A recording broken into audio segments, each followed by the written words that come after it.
morning. My name is Judy Fentress-Williams, and I am so excited because I'm a big comic book fangirl.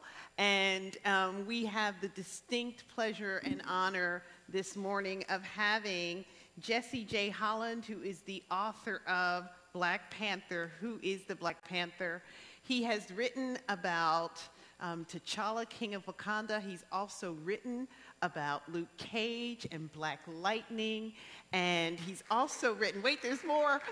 He also wrote a novel on Star Wars, and that's just what I know. I know there's more than that. He is a writer for the Associated Press, and he has a lot to share with us. And before I bring him up, I've been charged with two announcements.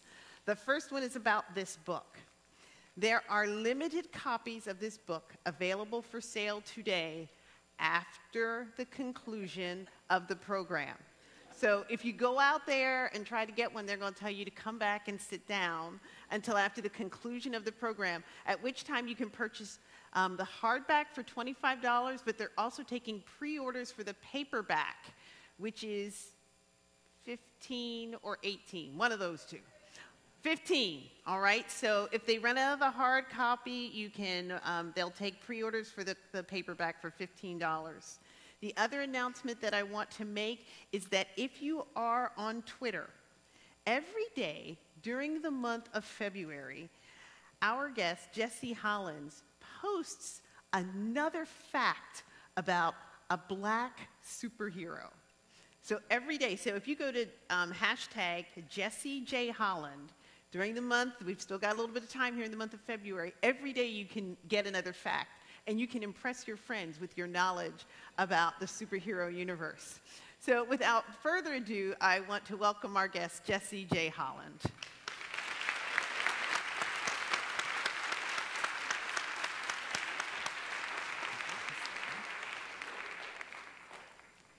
So we're going to have a time to hear Mr. Holland speak, and then there will be time for you to come up to the mics and ask questions. But I just want to start by saying thank you for being here. I'm so excited. And as I said before, those of you, if you're of my generation, there's just this period of time when if there was a Black person in a movie, they were either the bad guy, the sidekick, or they got killed, right? Right. So it meant something, right, when there was a storm and when we had people that looked like us. Exactly. So I want to begin just by asking you, just tell us about Wakanda. Okay, so first of all, I want to say good morning to everyone and say thank you for all of the great support that you've not only given me and my novel, but this incredible movie, which I will actually get to see for the 4th time today. So,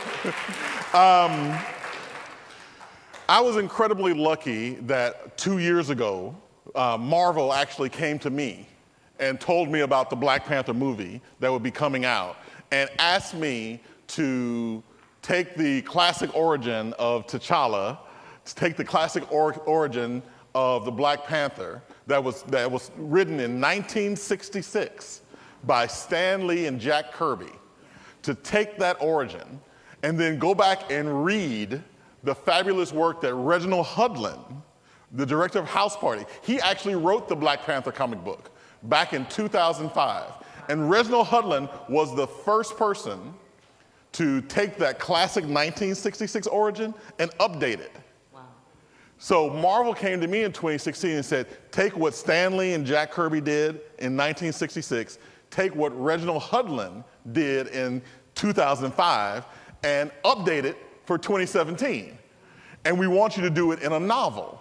Because, you know, even though I really don't understand it, but there are some people out there who don't read comic books. I personally don't understand those people. But Marvel said, we want you to do this in a novel. So people, when the movie comes out, people can go buy the novel and understand the classic origin of the Black Panther. So that's what I did in the novel. But the great thing about it was I, for the first time, had a reason to research countries in Africa. You know, we learn it in class. Well, some of us got a chance to learn it in class. I grew up in Mississippi, so some of us got a chance to learn it in class. Some of us got a chance to learn it before college. But I got a chance to research countries in Africa, and Wakanda in the mythology is one of the only countries, or I think I can probably safely say the only country on the Marvel Earth in Africa that was never colonized. It had never been conquered. So it was allowed, through not being conquered, to develop on its own. And on top of that, Wakanda sat on top of what was the rarest mineral on the Marvel Earth and the most valuable. This mineral that you're going to hear about more over and over called vibranium. Now, in the cinematic universe, Marvel introduced vibranium through Captain America's shield. That's actually what Captain America's shield is made of, a vibranium alloy. But the only place on the Marvel Earth that mineral exists is Wakanda. So the entire existence of the Black Panther, T'Challa isn't the first. There have been hundreds of Black Panthers. He's the most recent one. But the entire existence of the Black Panther is around protecting and defending the country of Wakanda and protecting and defending that mineral, which in the Marvel universe, they call it the Great Mound. Protecting and making sure that Wakanda is the only country that can use that vibranium. So when you see the movie, you'll see this lush background, this lush landscape. All of that is because of vibranium and the use of vibranium that Wakanda and the Black Panther does. His entire suit, by the way, his suit is lined with vibranium. That's one of the ways he can do the things that he does. So, I was actually having this conversation with several people yesterday. In the past, the place where Black people said they felt safe was the cookout.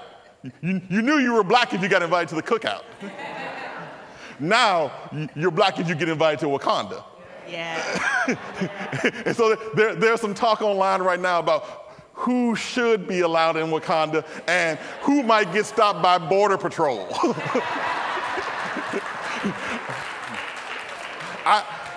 I've claimed that my passport's already got stamped because I'm the king's biographer, so I can get in. I want to stay with that for a second because this is a fictional place, but it's real to us. Already. It is, isn't it? Yeah. One of the things that we've been looking at for the last 2 weeks is how African Americans have just been attracted to the idea of a Wakanda. Attracted to the idea of a powerful, honorable utopia where we are actually welcome. Yeah. And that's a powerful thing to think about, that there would be somewhere on the world where we're completely wanted. Yeah. Yeah. That's an incredible thing to think about. And I think that's one of the reasons why the movie and the idea of the Black Panther is so powerful in America right now, is because it is a reflection of what we want the world to be, a place where we are welcome and respected. Yeah. Yeah. So, I think that's one of the reasons why that this movie and the idea of the Panther just resonates with us. Yes. It's amazing to me. People who've never picked up a comic book before in their life going around, Wakanda forever. But it means something because it does. This is the way comic books take a myth but are speaking truth. Right, exactly. Right? One of the things that I've been saying recently when people ask me about comic books is that comic books are our modern mythology. Yes.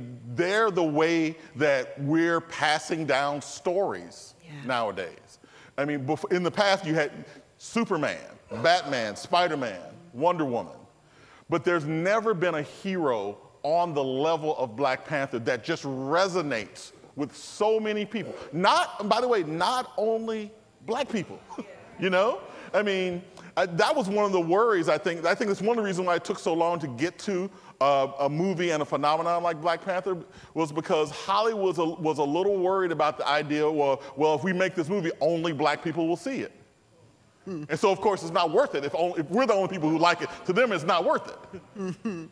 But now, behind Black Panther, they're seeing that a well-told story written by a black writer, directed by a black director, and starring a majority black cast, everyone will watch it. Yeah, yeah. And that's one of the great things about this whole. Yeah. Yeah.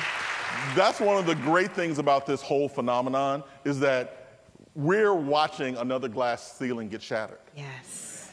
Yes. I mean, this is going to open the door for more stories to be told by people of color, starring people of color. Yeah. Where in the past they would have been hesitant. Yeah. But now we're going to see more. I mean, we're already seeing more. We're already seeing Luke Cage on Netflix. We're already seeing Black Lightning on CW. Yes. I was talking on, I believe, on NPR the other day, and I said, we'll know that ceiling is completely shattered when we see the first superhero tale starring a black woman. It's coming. It's coming.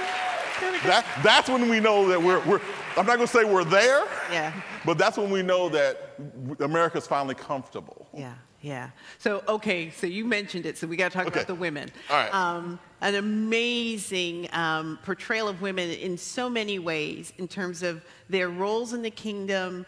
I want to talk a little bit about colorism. Because oftentimes when you have people of color in a movie, they've got to pass the paper bag test. These were brown and black people. And that's important. That matters because we want to honor the whole spectrum of our people. We are a diverse people, so to have them in leading roles, that was a huge thing. Right. Well, okay, so I want to be careful. So how many of you have actually seen the movie so far? Okay, because I'm trying to be really careful about spoilers. Ask who hasn't seen it. You should ask who. Okay, so how many of you haven't seen the movie yet? What y'all waiting on? Come on, man.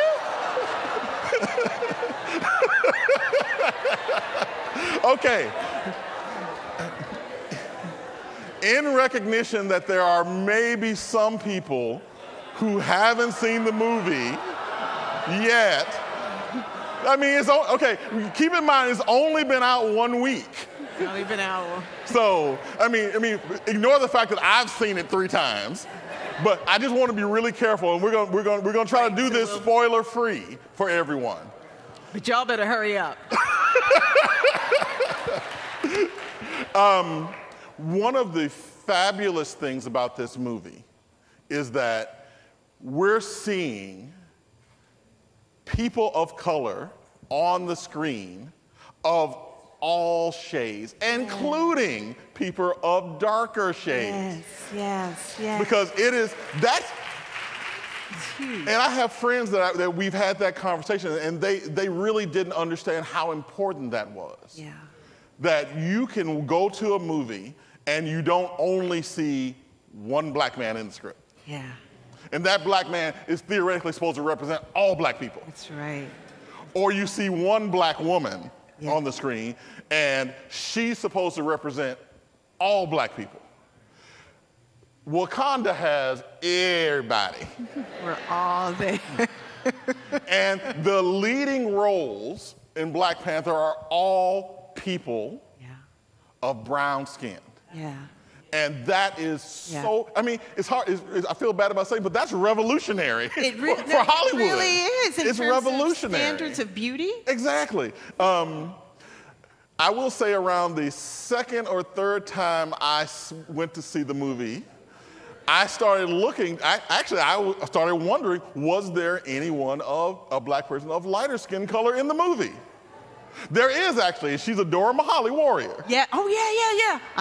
Once again, not spoiling the movie, she has one of the major roles in one of the fight scenes near the end of the movie. But I almost said to myself, you know, are they discriminating against light-skinned blacks? Right. I mean, now we got another problem. All of us didn't get to stand out in the sun when we were young. But no, there are actors and actresses of all skin colors in this movie, which is incredibly important. I mean, I didn't take my kids with me the first time I got to see the movie because, you know, we did a little date night thing with the first time. But I took Rita and Jamie. I have an 11-year-old daughter, Rita, and a 9-year-old son, Jamie. And I took both of them to see the movie with Alfred Street that first night, that Thursday night, because I wanted them to see for the first time an action movie that had people of their skin color. I mean, we took them both to see Hidden Figures, which I thought was really important for them to see. Yeah. And they're my kids, so they love superhero movies, so we took them to see Wonder Woman. Yes, great movie. But they'd never seen an action superhero film with people that all of the people look like them. Yeah. And that's what's so incredible for me with this movie and being involved with the novel, is that when I was growing up, I didn't get to see superhero films with people who looked like me. That's right. I could dress up and try to dress up like Superman. I could try to dress up like Batman, but I couldn't be Batman. Yeah. If I walked out of my house with a Batman costume on, there was nobody gonna look at me and say, oh, that's Batman. Because my little part of the mask right here looked funny. But my son can say, I want to grow up and be Black Panther. That's right. Because he'll look like me. Yeah. My daughter can grow up and say, I want to be a Dora Mahali warrior. Yeah. Yeah. And you know what? I want her to be one too, because you know those girls are bad. Yeah.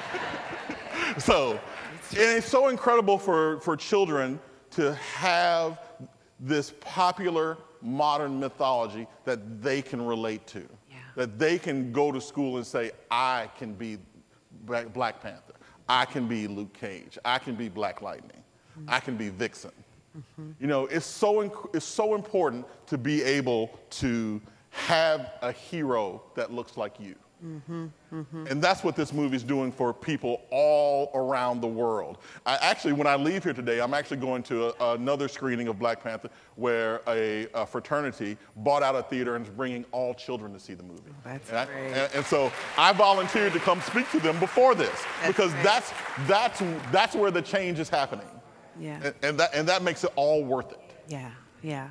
So before we go further, I want to take a break to see if there are people who have questions they want to ask now. If you could be so kind as to come to one of the mics, there should be a mic on each side. Okay. And before we begin, I'm asking for questions and not speeches. you know how we do. Just saying, we want to give a lot of folks time. And I would also ask you just to introduce yourself and tell us who you are before you ask your question. Well, we got a lot of questions. Where do we want to start? We'll go middle, side. How about Perfect. that? Okay. Great.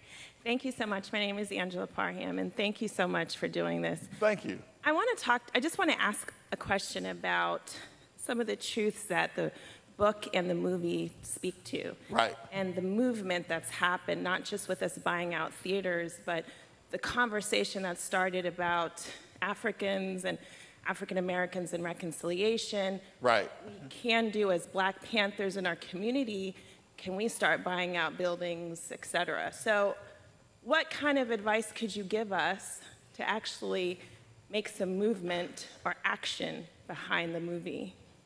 Well, one of the things that I would say is that it starts right where you said it started. It starts with having conversations about it. One of the great things about which I'm frankly calling it a movement behind Black Panther, one of the great things is that we're actually talking to each other about these issues. Yeah. You know, usually we wait until around election time to start talking about these issues. We're talking about these issues in the February of an election year. You know, this movie is giving us an opportunity to have conversations about these intersectional relationships that we have, not only amongst ourselves, but outside of our communities as well. And not just outside of our communities in America, outside of our communities around the world. One of the great things about being part of this whole Black Panther franchise is that I'm now getting emails from people around the world asking about African Americans. Because they would say, you know, all we know about African Americans it begins at like roots and pretty much ends at the Jeffersons. And then goes to Michael Jordan and LeBron James. And that's pretty much all they know.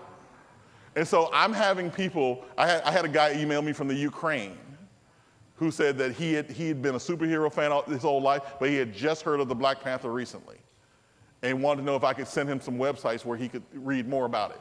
But once again, the great thing is that we can start having these conversations not only amongst ourselves and with ourselves, but with other people about where we want to go, where we should go, what we can do in America and around the world. Once again, without spoiling the movie, one of the big things in the movie is the relationship between Africa and America. That's right. That's right. That's one of the whole big themes that you see in the movie. And so this is a good time to start having those conversations about what we can do to help us and help others. So. Okay, so you said we go there? Hi, my name is Pat. And I have a question that maybe someone else has too. With limited copies, how do we get autographed copies after they run out? Just get right to it. Okay, that is a great question. Well, okay, I started by saying thank you, and the reason why I said thank you is because as of, I believe, 2 days ago, the novel is sold out internationally. So, that is incredible. That is completely incredible. I would not, I mean, and the amazing thing is that the novel actually has been out there since September. Wow. And as of 2 days ago, I spent all of this week trying to find copies of my own book. And because I have this event, I'm here today. On Tuesday, I'm speaking at the National Press Club doing their headliners. And on Thursday, I'm one of the 3 featured authors for the National Education Association's Read Across America. So what a time not to have any books at all.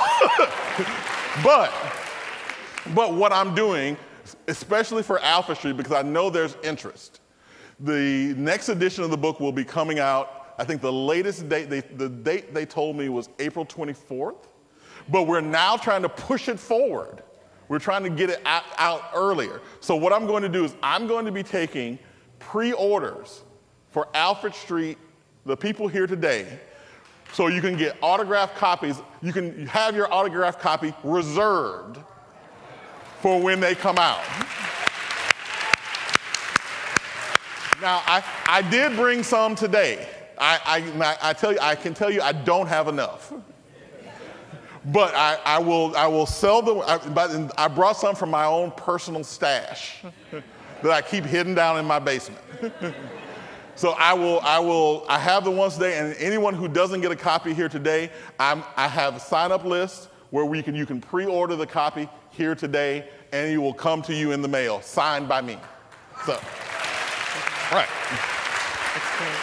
So, before we go to our next question, I'm just going to say, if you're standing at a mic, please stay, but I don't want anyone else to come up because we want to have a little bit more conversation, and then we'll take some more questions. So, we'll start. Hi, my name is Jerry Tucker, and I wanted to go back to what you were saying about crashing the glass ceiling and all the black characters.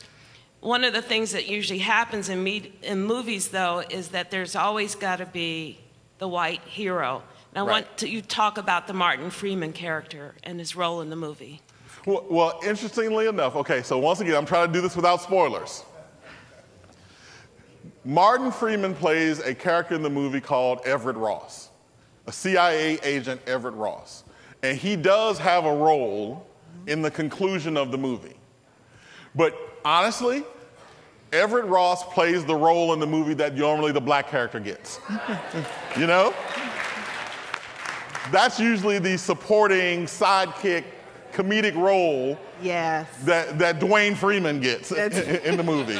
That's the buddy, the friend, the sidekick role. Yeah. But interestingly enough, it was a black writer that created that character.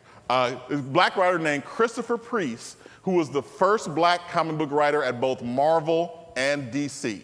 Christopher Priest was hired to revamp and make the Black Panther cool again, and the character Everett Ross appears on the very first page of Christopher Priest's Black Panther.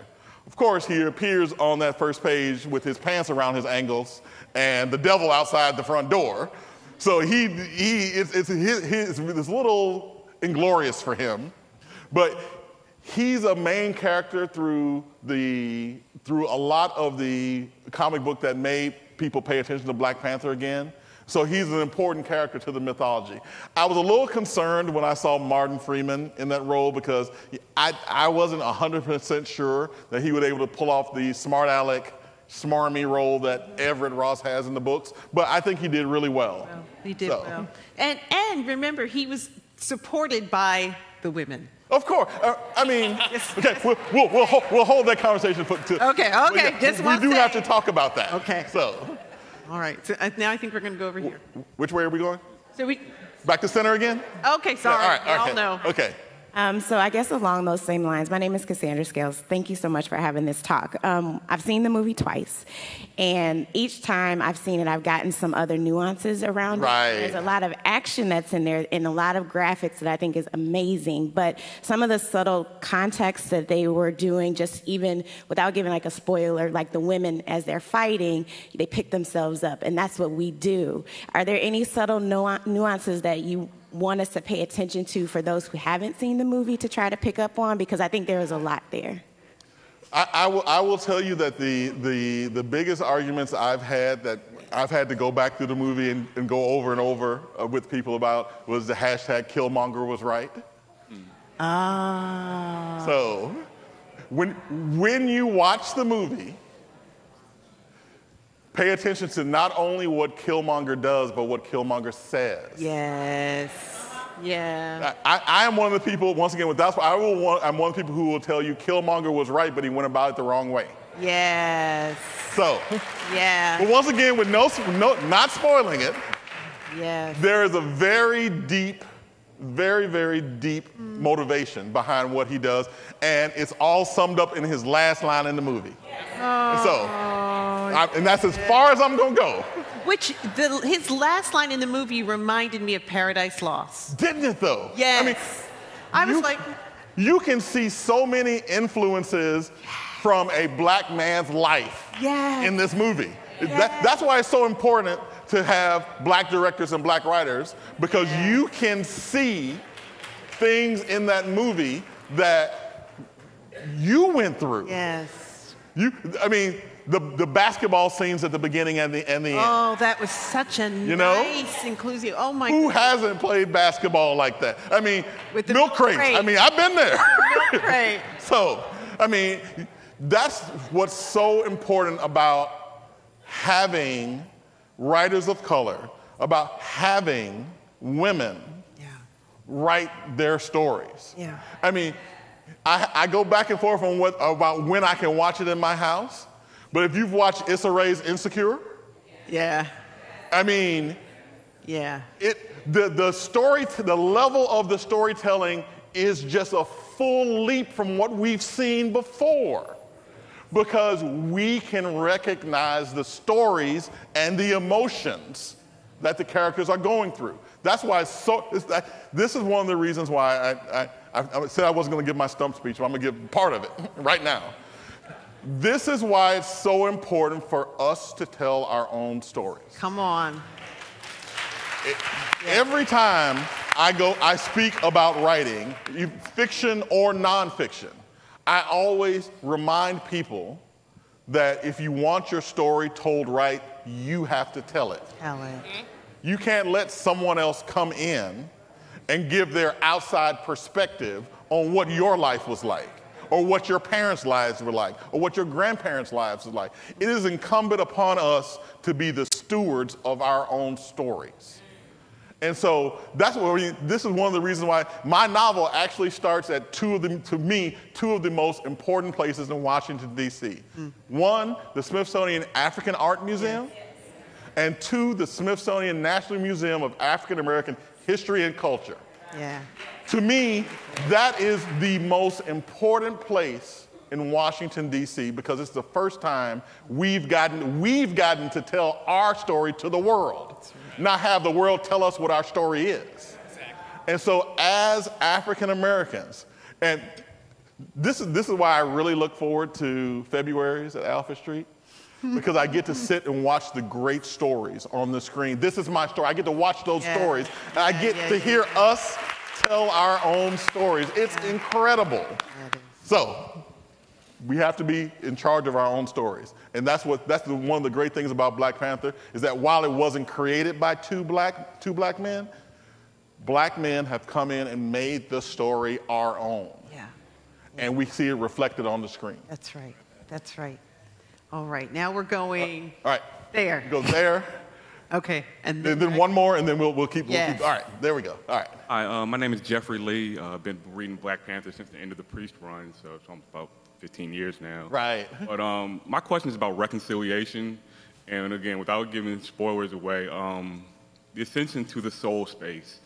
Two characters went, but they went to two different places. Yes. And my question is, as African Americans versus Africans, does that have something to do with it, as we are so disconnected that our ascension to the soul space, even going back, I've been to South Africa and touching the land and just being on the motherland.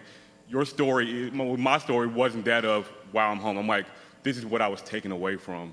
And the story is just reconciliation between the two characters who went.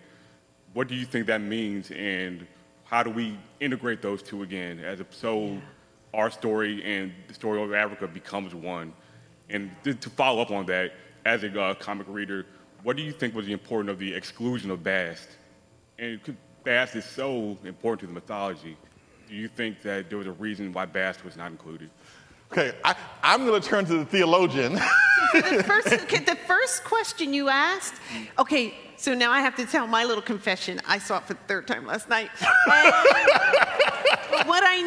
And that soul space thing was so powerful, but what I noticed last night was when Killmonger goes and he's in his apartment, but look outside the windows. Yep. Outside the windows is the same background. Yep. So it was like, oh my gosh, it is. So there was this beautiful kind of connection. It was almost so if you look beyond that exterior, among that physical, it was there as well.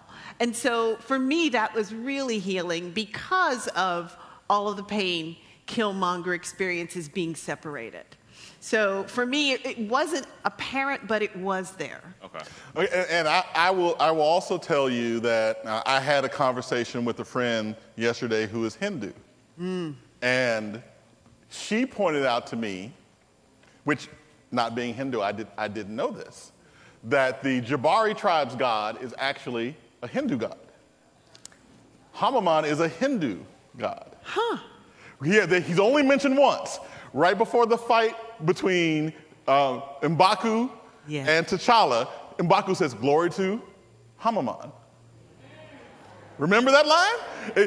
I thought it was a throwaway line because I'm like, that's not the name in the comic book. That line?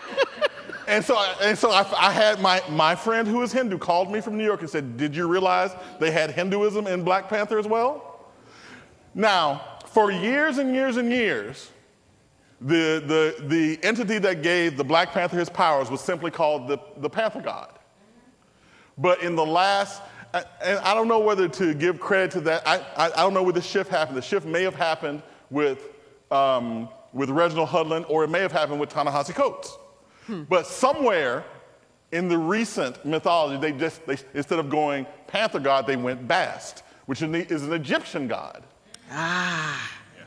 So you have these two competing tribes, both worshiping creatures that are not African.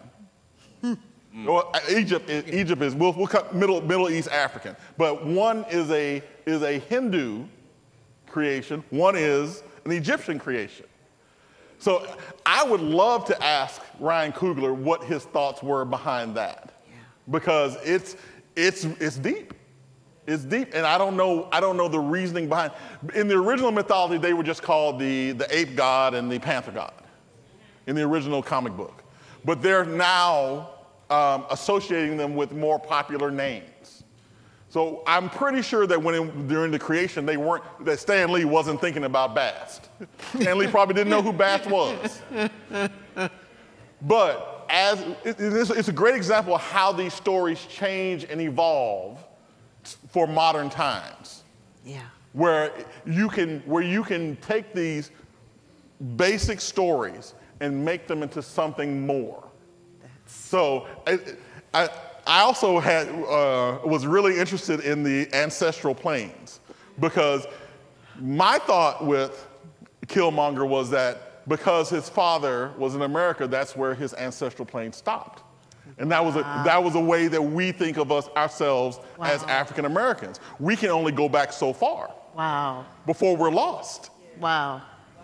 And so that's why I thought that it stopped at because the time that his father spent in America, he had started thinking of himself as American. Wow. So his ancestors stopped there at the shore. Wow. That's really, really powerful. So that's how I took it. But once again, the great thing about these stories is that you can get so many things from them. Yes. It's so personal for all of us that every time you're going to see it, you're going to see something different. Right. You're going to see something new. Right. So. Yeah, in my mind, it's only a matter of time before some little kid in elementary school goes, yeah, my people are from Wakanda. I mean, no, seriously, it's only a matter of time, because this is how mythology works. It's a narrative that talks about what is most true about who we are, right? Yeah. So there's a way in which we are. Yeah. Thank you. Thank you. All right, now where are we? Do we want to take one or two more, and then I'm with you. Yeah, I'm loving this. I want everybody to get their questions in, but I also want to get some more here. So everyone who's in line will have an opportunity to ask a question. We just may take a break, okay? So I think we're here, and then we will take a break. All right? Okay, so. Is that how we're doing? I'm so excited I can't keep track. Okay, go ahead. Okay, Mr. Holland, thank you very much. Yes, thank you. Take me back to when you started penning Black Panther. Right. As you were getting everything together, as you were bringing the story to life, did you have any idea that it was going to explode and be as popular as it is right now in terms of what we're seeing and just changing the way society views superheroes? Honestly, didn't know, and at that point didn't care. I was just so excited that someone had asked me to write a Black Panther novel, you know? I know this might be hard to believe, but I'm a little bit of a geek. So just the idea that Marvel wanted me, not I went to them, right? Marvel wanted me to write myself into part of the Panther mythology, and told me that, you know what, Reginald Hudlin did this great work, Stan Lee did this great work, but we want you to write it the way you want it written. To be able to be given that trust, especially with a character like T'Challa, right when I was starting Black Panther, I had just finished Star Wars Finn's story. And I was really worried about writing Star Wars, because having been a Star Wars fan my entire life, I know how particular Star Wars fans are about every single fact about Star Wars. Yeah. So honestly, if you say the gun port on the Millennium Falcon goes 360 when it only goes 180? That's right. That's the problem. They will find you. That's the problem. That's the problem. So I actually went out and bought models of the Millennium Falcon. My son I was sitting in the basement playing with like little dolls to see which way it would move in the ship, because I knew I had to get that right. Yeah. Because even though I was a Star Wars fan, I wouldn't say I was a Star Wars fanatic. Yeah. I didn't have any of those worries about Black Panther, because when Marvel called and asked me to craft a Black Panther story, they offered to send me a bunch of Black Panther comic books for research. I told them that they could keep them because I already owned them all. And I'm the kind of comic book writer, I'm the kind of comic book guy, none of my stuff are in little Mylar bags because I read them too often and it takes too long to get them out of the bag. So I didn't need the material that Marvel offered to send me because I was already intimately familiar with the characters. And one of the good things about dealing with Black Panthers, it was that the characters already had defined voices. That's good. T'Challa has been T'Challa since 1966. His character today is the exact same character you see in his first appearance in Fantastic Four. Yeah. He has a defined character. Yeah. Shuri has a defined character. Ramonda, the Angela Bassett character, Ramonda has a defined character. So my only concern was making sure the voices that these characters spoke in were the same voices they had in the comic book. And because I knew Ryan Coogler was going to use those same voices in the movie. Wow. So my only concern was putting these characters in a modern setting and just sitting back and see what they do. Wow. And so but it was such a great process to be able to go in and research the type of clothes African royalty wear. Yeah. They actually everything that T'Challa has on in the movie has a name.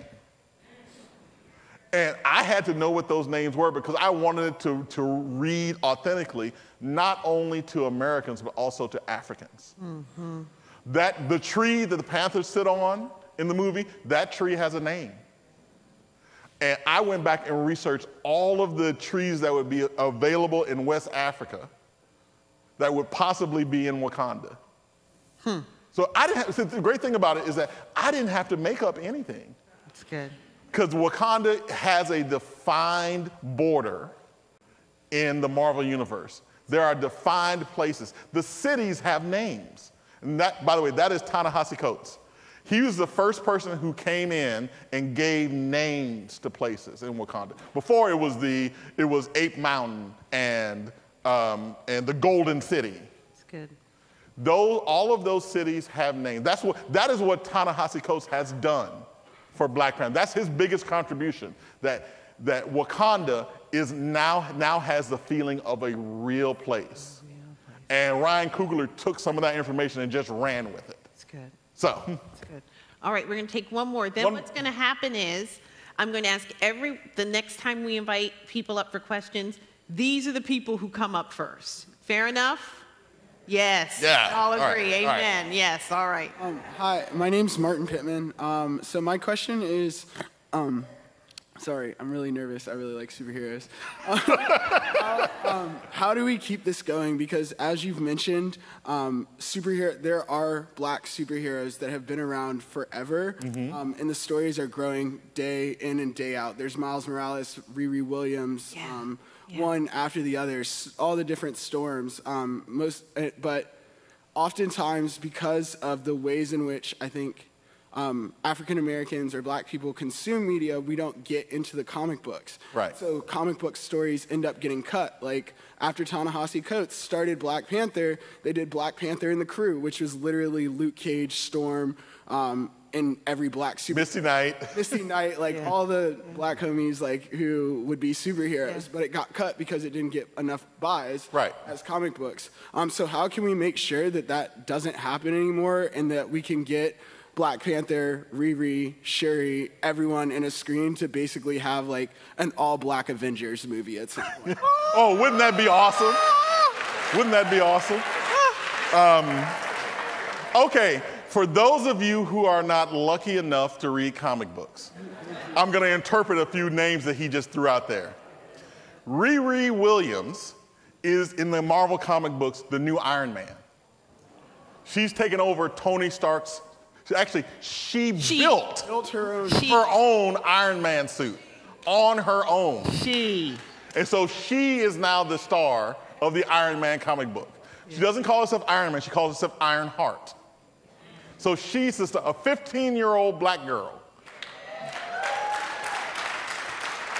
We all know who Shuri is.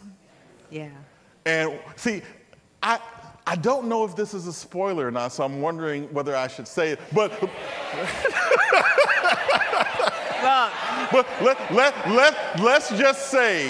let's just say if you've read the comic books, you know how important Shuri is to the story of Black Panther. She's not just the little sister. That's right. So, and I think I'll stop there. Okay. But the great thing about Black Panther is that this has opened up the door for more of these stories to be told. Just 2 days ago, I believe 2 days ago, Lawrence Fishburne announced that he's executive producing a new cartoon called Moon Girl and Devil Dinosaur, which is a story about a 10-year-old black girl with superpowers. That's going to come out later on Disney later on this year. Wow. We've seen the incredible success already of Luke Cage. Yes. And are waiting for season 2. Yes. Yeah, that's been awesome. So Black Lightning. Yeah.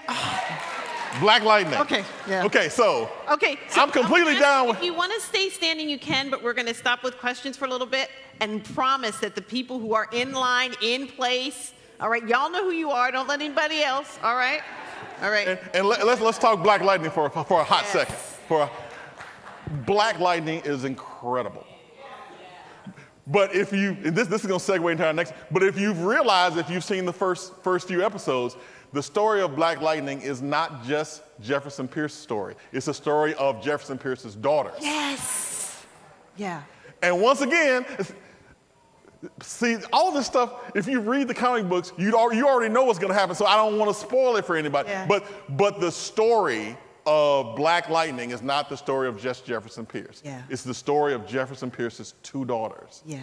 Which having read the comic books, I can tell you, you're going to love those stories. They're incredible. I already know what the superhero names are. So just keep waiting. I mean, and being the son of 2 teachers, it's especially gratifying to see on screen a powerful black educator who actually cares about his school, you know? I was actually having a debate at work about, did we inadvertently make urban schools safer by putting metal detectors in them in the 1980s? Because where is the one place that mass shootings haven't happened yet? So we'll just leave that there. we'll leave that there because we don't want to give nobody any ideas. Yeah, right. Well, I'm going to ask you a Marvel question because there's for me, growing up, there was the DC universe and the Marvel universe. Right. And, you know. But just so people know, DC is the company that produces Superman, Batman, Justice League, Marvel, Avengers, Spider-Man, Black Panther. Yes. Okay. And X-Men. And X-Men. So I was reading comic books around the time of X-Men. So there's Storm, but what the mutants did was introduce this concept of the fact that we're all different, that none of us really fit in. So for me, Marvel was cutting edge in that it had superheroes that had drug problems, superheroes who were alcoholics, superheroes who weren't real people. They weren't Superman. Right. They weren't perfect. Right. In the way that they're fully human. Right. And so I'm wondering what you think about Marvel's contribution kind of to the comic book universe and how, if at all, that has changed. Because Stan Lee had a lot to do with some of these characters being introduced. I mean, amazingly enough, I shouldn't say that. For the 1960s, Marvel was surprisingly woke. Yeah. Because if you haven't read X-Men, what X-Men is about is civil rights. Yes. That's the entire core concept of the X-Men series. Magneto is Malcolm X. Yeah. Professor X is Martin Luther King Jr. They told the story of American civil rights through stand-ins called mutants. And that was a big risk for Marvel when they did it. the comic books code, they actually produced one called God Loves, Man Kills. That's the one. That's that's the one. There are very few comic books that I would tell people to read if you don't read comic books. That's it. God Loves, Man Kills is one. Yeah. Because that was a stand-in for what was going on in America right then. And where was God in it? Right? You know? The televangelist guy. The bad guy was a televangelist. And it was a powerful statement by Marvel, by a comic book company, told in a way where people couldn't ignore it. Because a lot of times when you try to say that and you're us, we're told we're being too sensitive. We're told we're pulling the race card. That's right. We're told that, oh, no, we're post-racial now. Marvel found a way to tell those exact same stories through mutants. Right. And it became part of the popular culture, being taught a lesson without even knowing it. Yeah. And that's the powerful thing about this modern mythology. You can teach lessons in a way people will accept. That's what myths do for us. Yeah. They're supposed to teach us things. We're supposed to learn morals. That's what these characters do. Once again, that's what's so powerful about people seeing this movie. Yeah. That we're learning, everyone is finding something new to think about when you finish seeing this movie. Okay. And that's when you know you have good storytelling. Right. For me as a writer, the heart of everything is the story. Yeah. And the story being told in Black Panther is so powerful. Yeah. Yeah. So speaking of X-Men, I learned something. I'm ashamed to say I didn't know it, but now I need to know more. So I heard that Black Panther was married to Storm. When did that happen? Well, I could classify this on the level of a spoiler, simply because Disney just bought Fox Studios. So Disney now owns the X-Men, which we're all waiting to see what they're going to do now. So Storm may appear later on. But when Reginald Hudlin took over Black Panther, there had been hints throughout the years that T'Challa and Aurora Monroe, which is Storm's real name, had known each other, but they had never explored it until Reginald Hudlin took over Black Panther. And in his run, Reginald Hudlin has Storm and T'Challa actually get married. And one of the interesting things about it is that unless you've been reading closely, most people think Storm is African. She is not. She's American. Her father was a photojournalist from Harlem who married a Kenyan princess. So with a father born in America, we went through all this with Barack Obama. So with one parent born in America, you are an American. We know this. All of us know this now. So Storm is actually an American. She actually was raised in Kenya, but with an American father, she's American. So Reginald Hudlin had the two of them get married in this huge, wonderful comic book where they actually went to the famous wedding dress designer, Asian. Vera Wang designed the dress that they use in the comic book. This is how serious they were. Vera Wang designed the dress that Storm wore in her wedding issue. In the comic book. And by the way, gorgeous. Let's just be clear about it. But by the way, you can put her in a paper bag. Gorgeous. So that storyline went on for a few years. But once Reginald Hudlin left, Black Panther, they end up having the marriage annulled.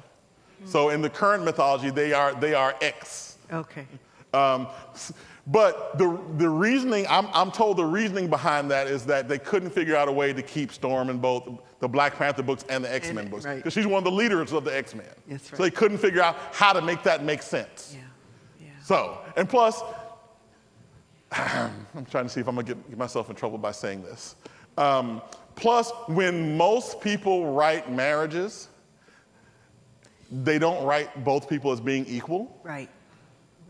And that just didn't work for Storm. Yeah. Just didn't work for her character. That's not the kind of woman she is. Yeah.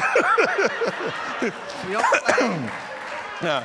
But they were writing her in Black Panther's book, so the person whose name is on the cover is going to get the most attention. So it just did not work for the two of them.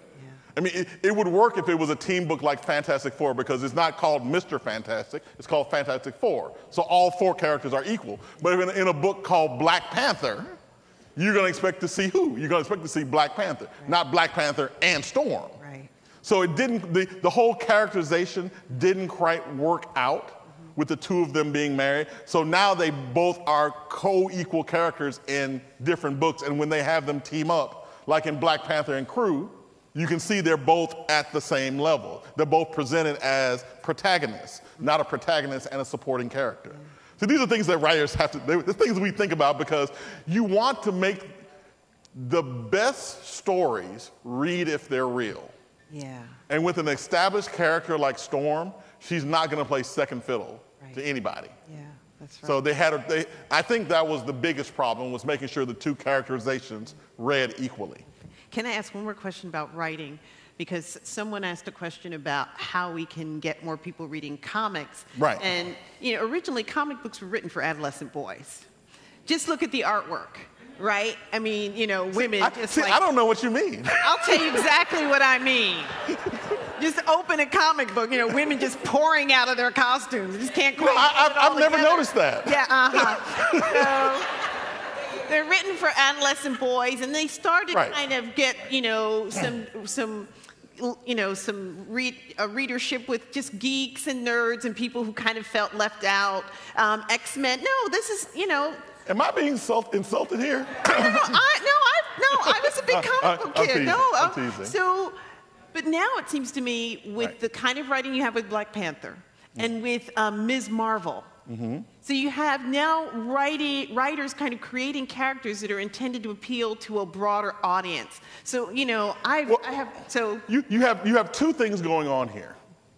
You have comic book companies figuring out finally that not just white adolescent boys read comic books. Yeah. They thought that was their audience. Right. And they're finally figuring out that it's not just white adolescent boys.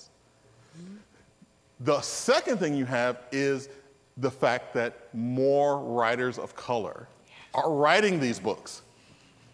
I actually discovered this group maybe about 4 years ago called the Orange Society. The Orange Society is a group that promotes, advocates, and pushes Black women in comic books, animation, and cartoons. Wow. Because if I ask for people to name a Black female comic book writer outside of Roxane Gay, there are at least 35 of them out there right now.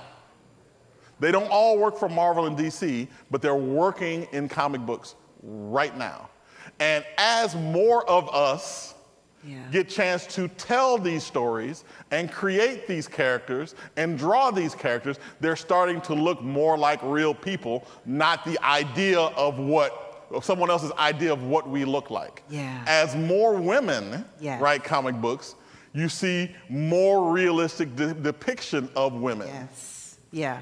And that happened with Wonder Woman. And one of the places you can see this is Wonder Woman. Yeah. Because honestly, who's going to go fight crime in a bikini? Thank you.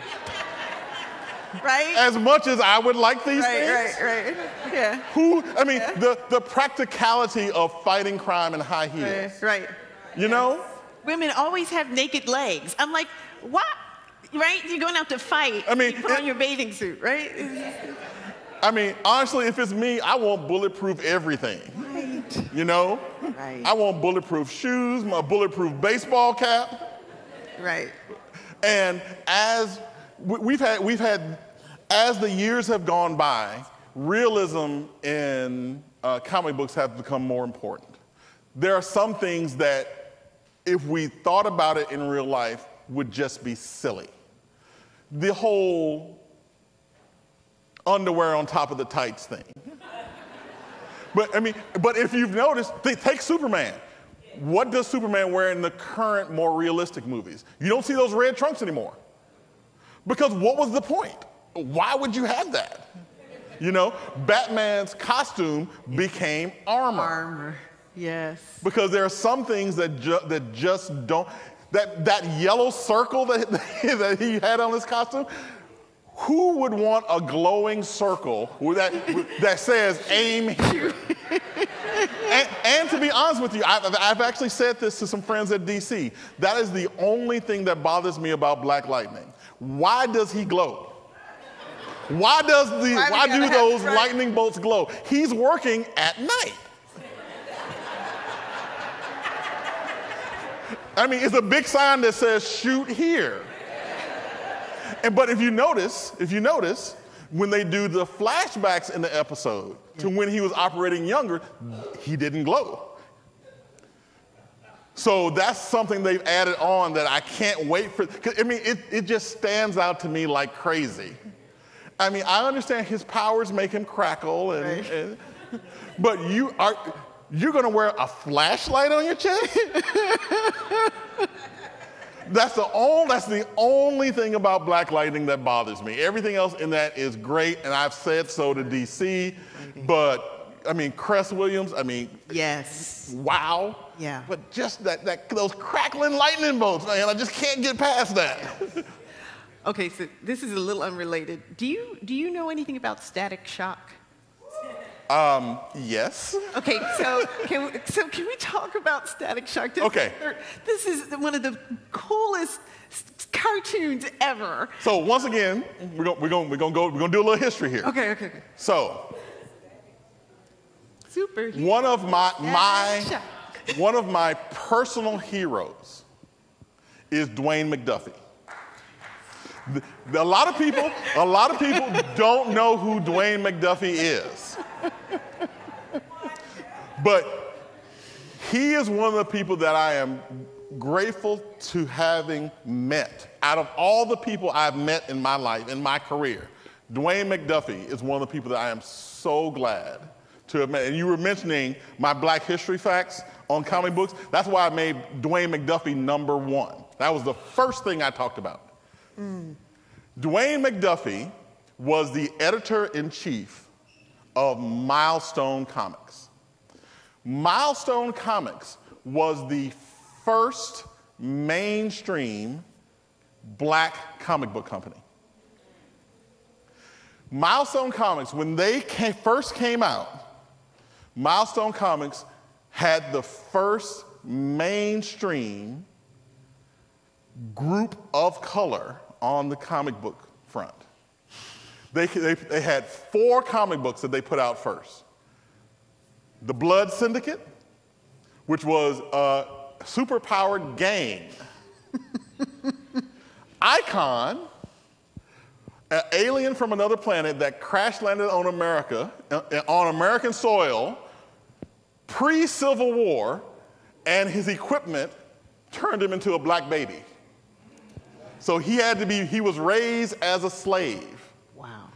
And discovers he has superpowers. And then the question is, what do you do? What's going to happen now? You had, it was Icon, Blood Syndicate, Hardware, which was, I hate putting it this way, but which was a black Iron Man, a black scientist who creates his own super suit. And then you had Static, who was a 13-year-old boy who develops electrical powers. Back in 1993, I was an intern at the New York Times. And in the midst of doing all of the other work I was doing for the New York Times, the style section said, hey, we like what you're doing. We want you to come propose a story to write for us. And the story I proposed was a story about Milestone Media. Because they were revolutionizing comic books. And I got to sit down and meet both Dwayne Mcduffie, Dennis Cohen, Derek Dingle, who now runs Black Enterprise, and I forget, there were 4 of them, and I'm blanking on the 4th guy's name. And I got the 4 of them to sign my copy of Hardware, Icon, and Static. So, Milestone goes on for a while, and they end up getting bought out by DC. So, Static and all the Milestone characters are now part of the DC universe. Once they became part of the DC universe, they made Static a member of the Teen Titans, who will have their own TV show coming up, I think, next season on CW. Wow. Static then gets turned into a cartoon,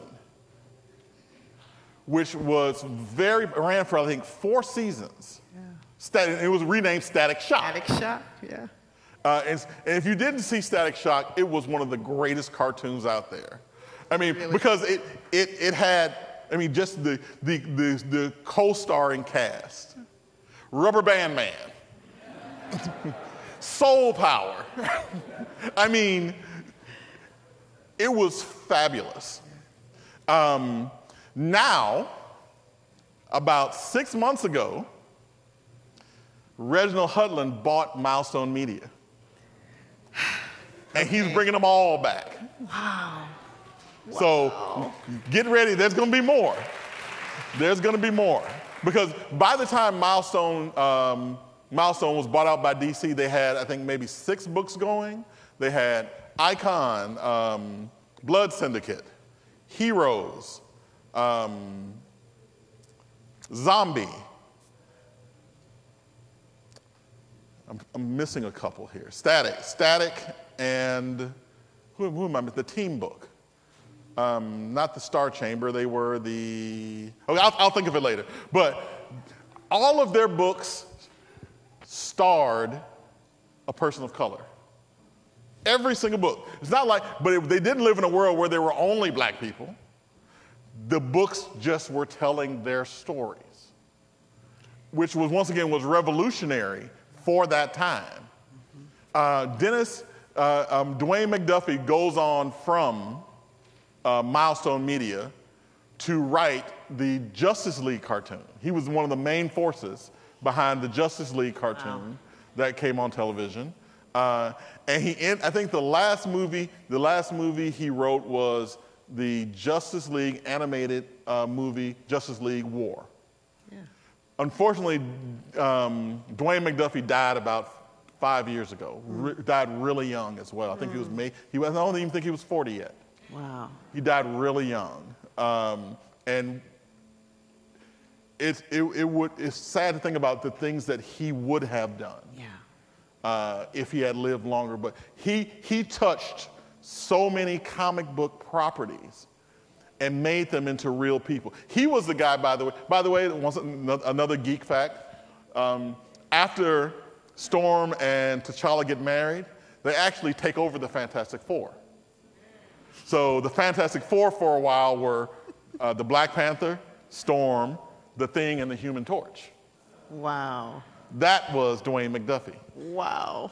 So having writers of color in any industry, I think, makes the product more real. That's right. That's right. Because for the first time, we include ourselves not in the background, but in the foreground of the stories. That's great. So. All right, so now I'm going to invite the people who were waiting in line before. All right, don't get new on me. Right? Who were in line before to come up. Don't mess with her. I'm like, okay. Watch out. I'm sitting over here and I'm scared. That's right. That's good. That looks about right. That looks about right. Okay. Okay, so now we ended where? You know what? Let's make it easy. Let's just go straight across and then back. I like it. Okay. Hey, first of all, my name is Roosevelt Samuel. I am a member here at Alfred Street. Retired military officer, just completed 28 years as an engineer in the Army, retired out of the Pentagon.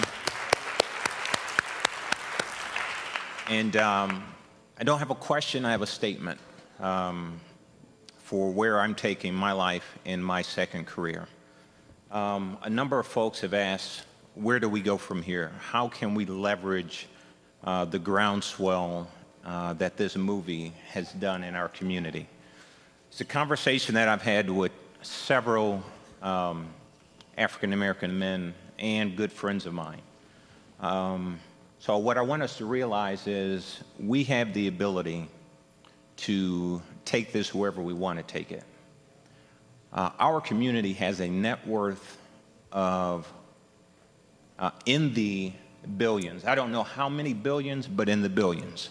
So we don't need external help from anywhere. We just need to pull ourselves together. And so in my second career, which I've recently started, my office is here in Old Town. I am the director of operations for a Palo Alto-based company who just opened up a DC office in January of last year.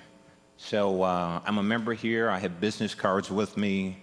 Any brother who wants to help me start the movement to take our communities back and get us to where we need to go, come see me, and that's how we take advantage of this exceptional movie and the impact that it has had on us. So thank you. Thank you. Well, first I want to say thank you for your service, first and foremost. One of the things that I am so glad to see, and with my job as a reporter, I can't go out and say this is what we should do, but I was glad to see, and before I say this, I know I don't have to tell this crowd this, but I was glad to see in several places around the country, the NAACP had set up voter registration tables right outside the Black Panther screen. Once again, I know I don't have to tell this crowd this. That's great. But civic participation in matters that affect us directly is a good place to start. One of the things that we've been looking at, I've been looking at in this past year, is the voting patterns. And one of the most dependable voters in the United States right now, Black women. So, all I have to say is, brothers, we need to catch up. So, one last comment. I will tell you, our sisters almost took this movie over. And I will tell you, I walked out of the theater, or did. So Black Panther is a male superhero, but his supporting cast, the women, I walked out of there saying, yeah, that is a true testament and a statement of how strong our sisters are. So, okay, let me blow your mind with something else. His God is a woman. Right. Wow. The past is female. His God is a woman. Okay. We're going to end that right there. Drop the mic. Boom. Now what, right? All right. Okay, switch. Yeah, there we go. There we go.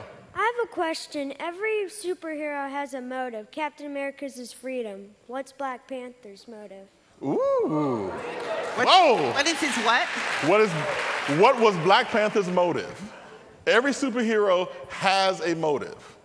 What was Black Panther's motive? Wow. You know what? I don't know if I've broken it all the way down to one word like freedom. But if I had to, I would say it's honor. It's beautiful, yeah. I mean, I think he fights for honor. I think that's at the core of what T'Challa does. Yeah. It's about restoring, keeping, and advocating the honor of Wakanda. Which is why, once again, without spoilers, which is why we see the change at the end of the movie. Without spoilers, which is why we see T'Challa in the movie where he does. Yeah, that's good. Yeah. So, I wish I could say more, but it's all spoilers. Yeah. I would say that if it were one word, that people who didn't see the movie are about to get hurt. If I were going to use one word, I think I would say family. Family. Family would be another good one. So if you think about Wakanda as a nation, a construct of family, and a lot of the movement in the movie is about who's in the family and who isn't. Right. I mean, the Killmonger line in T'Challa's throne room of "Didn't life start in Africa?" Yeah, right. Right. So I like family much better than honor. Or how about when he said, "How you doing, Auntie?" Hey, Auntie. I was like, now, okay. I have to say this. I have to say this right now, because I think a lot of people are on the Killmonger was right, not because of Killmonger, but because of Michael B. Jordan without his shirt on. That's just me. I'm not going to point to people. But thank you for your question. That's good. Yeah, Vincent Stovall is my name. Again, thank you for the movie, and I wanted to find out what is next for you. What are you thinking of? We need more, and just want to know if there is another Black Panther, and I'm hoping that there is, what would the objective be? I'm trying to decide how much of this I should say. Because the reason why I'm saying this is because you don't announce things until the contract is signed. Amen. So enough. Amen. So I don't want to announce anything until that my name is on the contract. I will say I have a proposal at Marvel right now. So we're just gonna pray that into existence. And let me just leave it there, because who knows what will happen in the future. They might say no. I don't see why. They might say no. But I'm working on several different projects right now, fiction and nonfiction. My training actually is in nonfiction. My MFA degree is in creative nonfiction. So as a writer, I will always go back to where I started. I'm working on 2 different nonfiction projects, one based here in once again, dealing with Washington, D.C. All of my nonfiction books have been about the Washington, D.C. area. My first book was Black Men Built the Capitol, discovering discovering African American history in and around Washington, D.C. If you're interested, I'll have copies of that as well. My second book was The Invisibles, the untold story of African-American slaves in the White House, which I have to say that one of the greatest thrills of my entire life. I was working with AP covering the Democratic National Convention, standing in the audience when Michelle Obama said, "I live in a house that was built by slaves." And that was the very first time anyone in the White House had said publicly that that house that they live in was built by slaves. And still to this day, there is no monument or memorial to the slaves who lived inside the White House. I get the feeling we may have to wait a few more years. I thought we were in post-racial America, no? I get the feeling that we might have to wait a little bit for that to happen. The Capitol was also built by slaves. But the Capitol has, when they built the Capitol Visitor Center, they named the largest room in the Capitol Emancipation Hall. And inside Emancipation Hall, there is a plaque to the slaves who were used in the construction of the Capitol. So the book I am working on now, once again, this has not been contracted yet, but I don't mind talking about the nonfiction properties. The book I am working on now is the story of Freedman Village. If any of you know about Freedman's Village, I've written about this I've written maybe 4 stories about this, and it's also in Black Men Built the Capitol as well. Freedman Village was a city that existed in Arlington that was started by Robert E. Lee's slaves when he left the Washington, D.C. to go to Richmond to take over the Confederate armies. He left his slaves behind, and the U.S. government gave them part of Robert E. Lee's land over there by Arlington House to start a city of their own. And they did. They didn't start a village. They started a city that had its own hospital, that had its own stores, that had its own schools. This city, which was so successful that Sojourner Truth moved in. That famous painting of Sojourner Truth with Abraham Lincoln in the White House, she commuted from Arlington, from Freedmen's Village. Freedmen's Village isn't there anymore. And what I'm writing about and what I'm researching is what happened to Freedmen's Village. I know what happened to Freedmen's Village, but explaining what happened to Freedmen's Village and where did the people go after they left. I mean, it's such a fascinating story. I've been digging through Freedmen's Bureau records to find some of the firsthand stories of the people who lived there. So that I'm working on that project now. I've been talking about working on that project now for 4 years, but Star Wars and Black Panther sort of pushed their way to the forefront of my work. So I'm working on that. And the second nonfiction book that I'm working on, which will take a little bit longer to finish, is an anthology of African American journalism. That's amazing. I was at a reading of anthology of women journalists, and which by the way is called The Stories We Tell, which is an incredible book. It's edited by a friend of mine named Patsy Sims, who is one of my mentors, and she did an incredible job putting this anthology together. But out of all of the stories in there, there was only one story by one Black female journalist. So I said, oh, okay, I'm sure that I can go out and find an anthology of female journalists, of Black female journalists. And I went and looked for it, and I couldn't find it. I'm like, okay, then it must be inside the anthology of African American journalism. And I went and started looking for that, and I couldn't find that either. No one has bothered to track the journalism that has been done over the years by people like Ida B. Wells, like people like Frederick Douglass. Marcus Garvey started as a journalist. Yes. No one has bothered to go back and look at these great stories that were written by these great journalists over the years. The work that Alex Haley did in Playboy, the interviews of Malcolm X, Muhammad Ali, Martin Luther King Jr., no one has looked through the history of African American journalists and say, these are the stories you need to read. Yeah. The work that Ida B. Wells did on lynching. Yes. Ida B. Wells from Holly Springs, Mississippi, by the way, my hometown.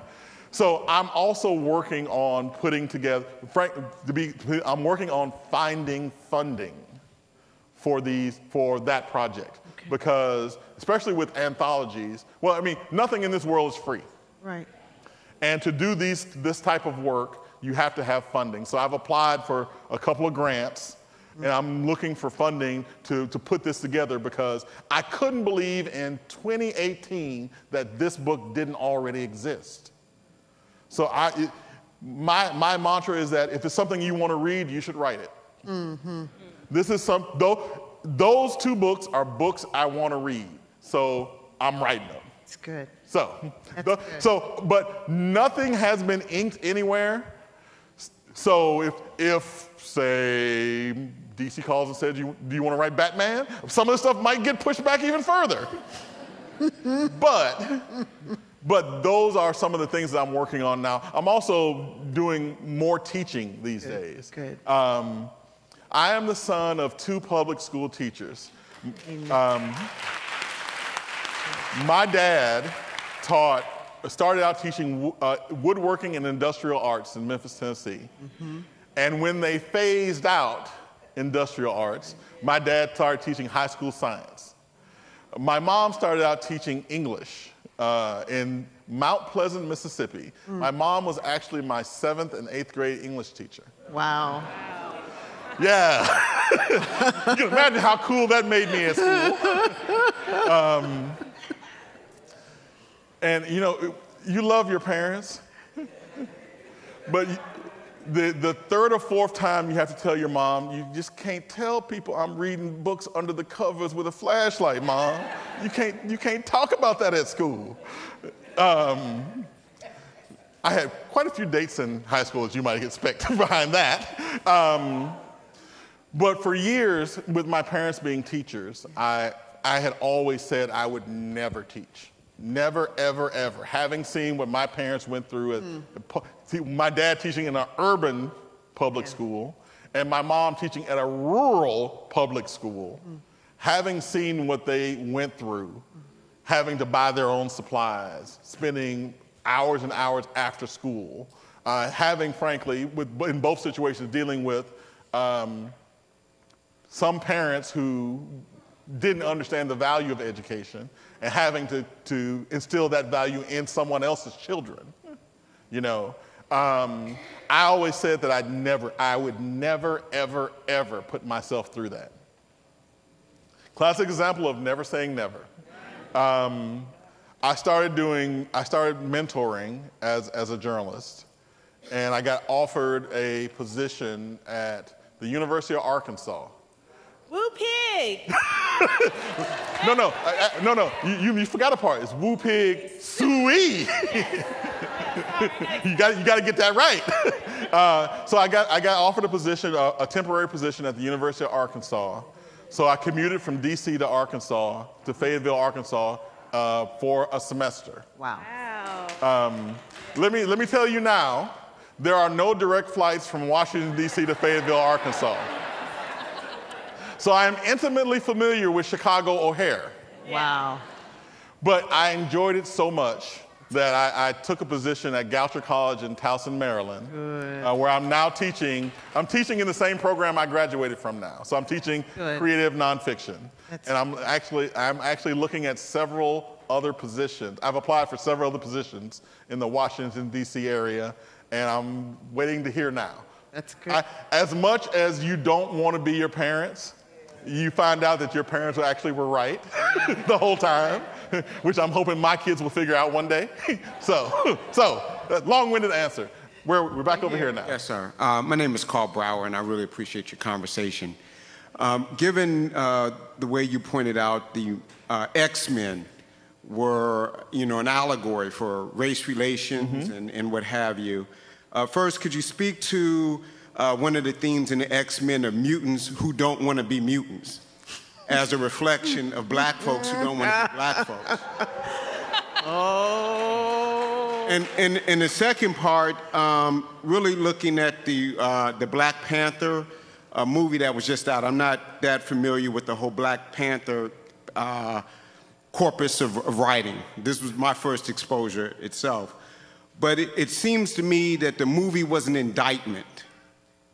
That in the movie there's an indictment against specifically black folks who don't help other black folks. And we create our own community of killmongers in the process. And so, that goes to some of the thoughts about what we need to do as a movement and what T'Challa ends up saying at the end. But could you delve in that a little bit for us? On your first question, I will say that I think everyone will agree that this is true, that nobody wants to be made to feel like they're different. And so that's a common theme throughout X-Men, that there are people who don't want to be who they are. But the reason why is because they don't want to be made to feel different and alone. And that's a tough thing. It's a tough thing to be different. It's especially tough to be different and alone. I was lucky enough growing up that I had friends who also read comic books. It would have been tough to be the one guy who reads comic books, takes home economics, because I didn't need to take shop because I grew up on a farm. I mean, we already knew how to fix everything. There was no point of me taking shop. I didn't know how to cook, though. And plus, home ec was where the girls were. There we go. I mean, sometimes you gotta logic these things out. It's really tough to be different. No matter, we're all different in some way, and it's tough to be loud and different. Yes. You know, so I always have sympathy for people who are made to feel like they're different, because I will admit I was a weird cat in high school. They hadn't got around to making the ultra thin lenses. So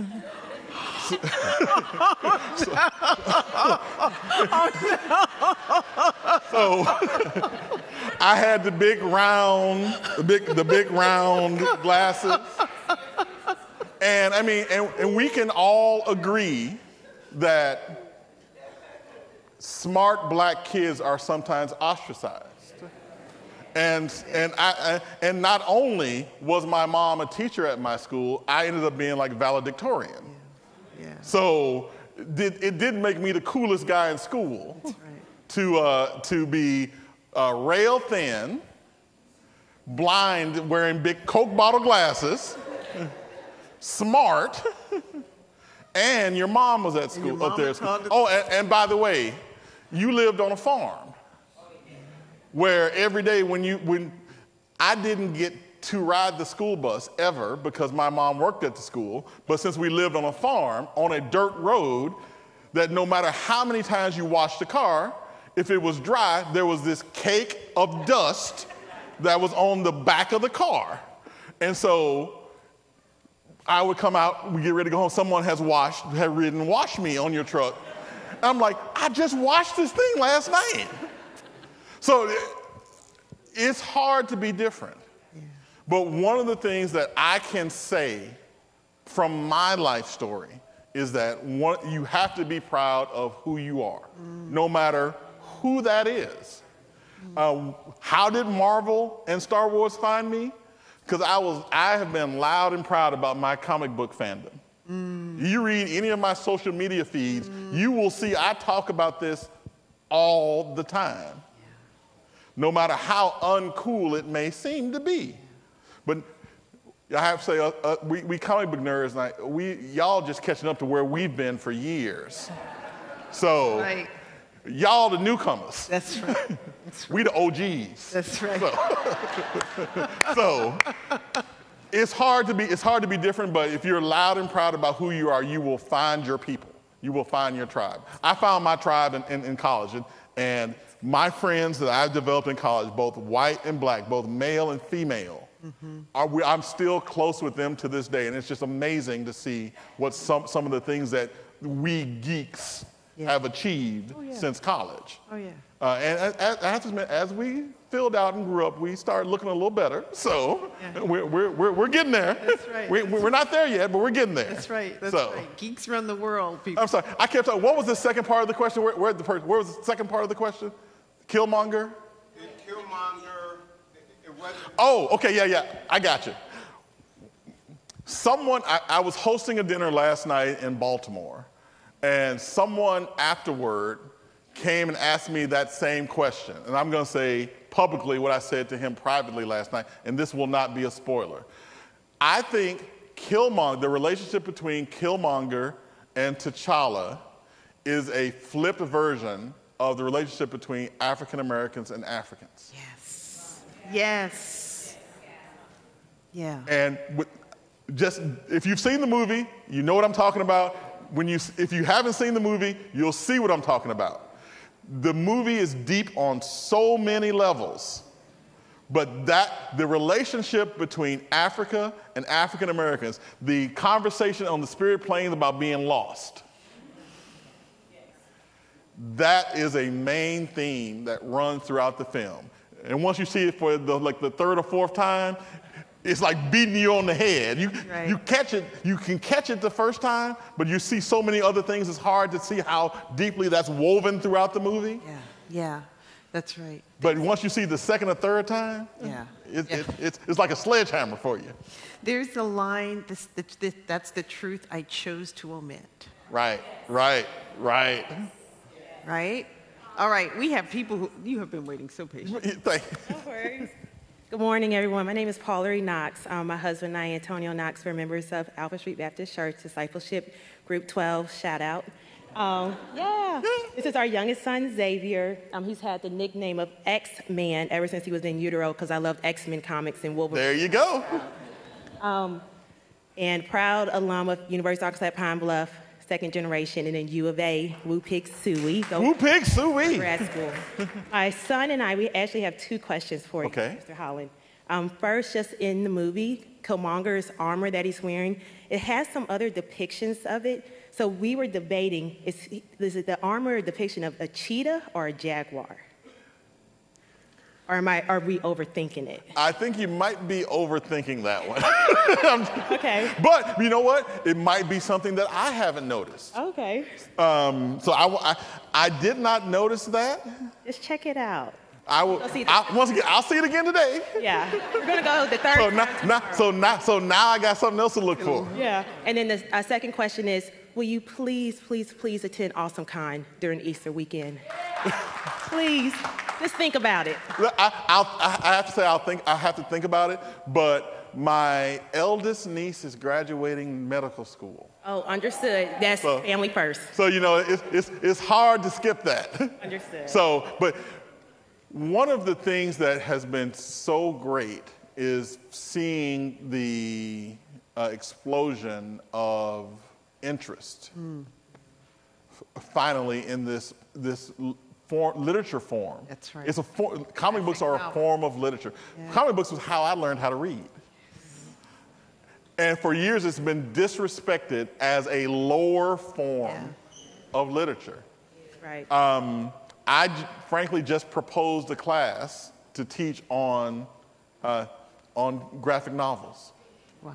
Because the books by the way, the books I send people to, if you don't read comic books, if you haven't read Mouse, right. you need to read Mouse. It's a retelling of the Holocaust in a comic book. Yeah. Very powerful. I debate over sending people to Watchmen because it might be too far out for some people. That's a lot. Read, if you want classic Black Panther, read Don McGregor's Panther's Rage.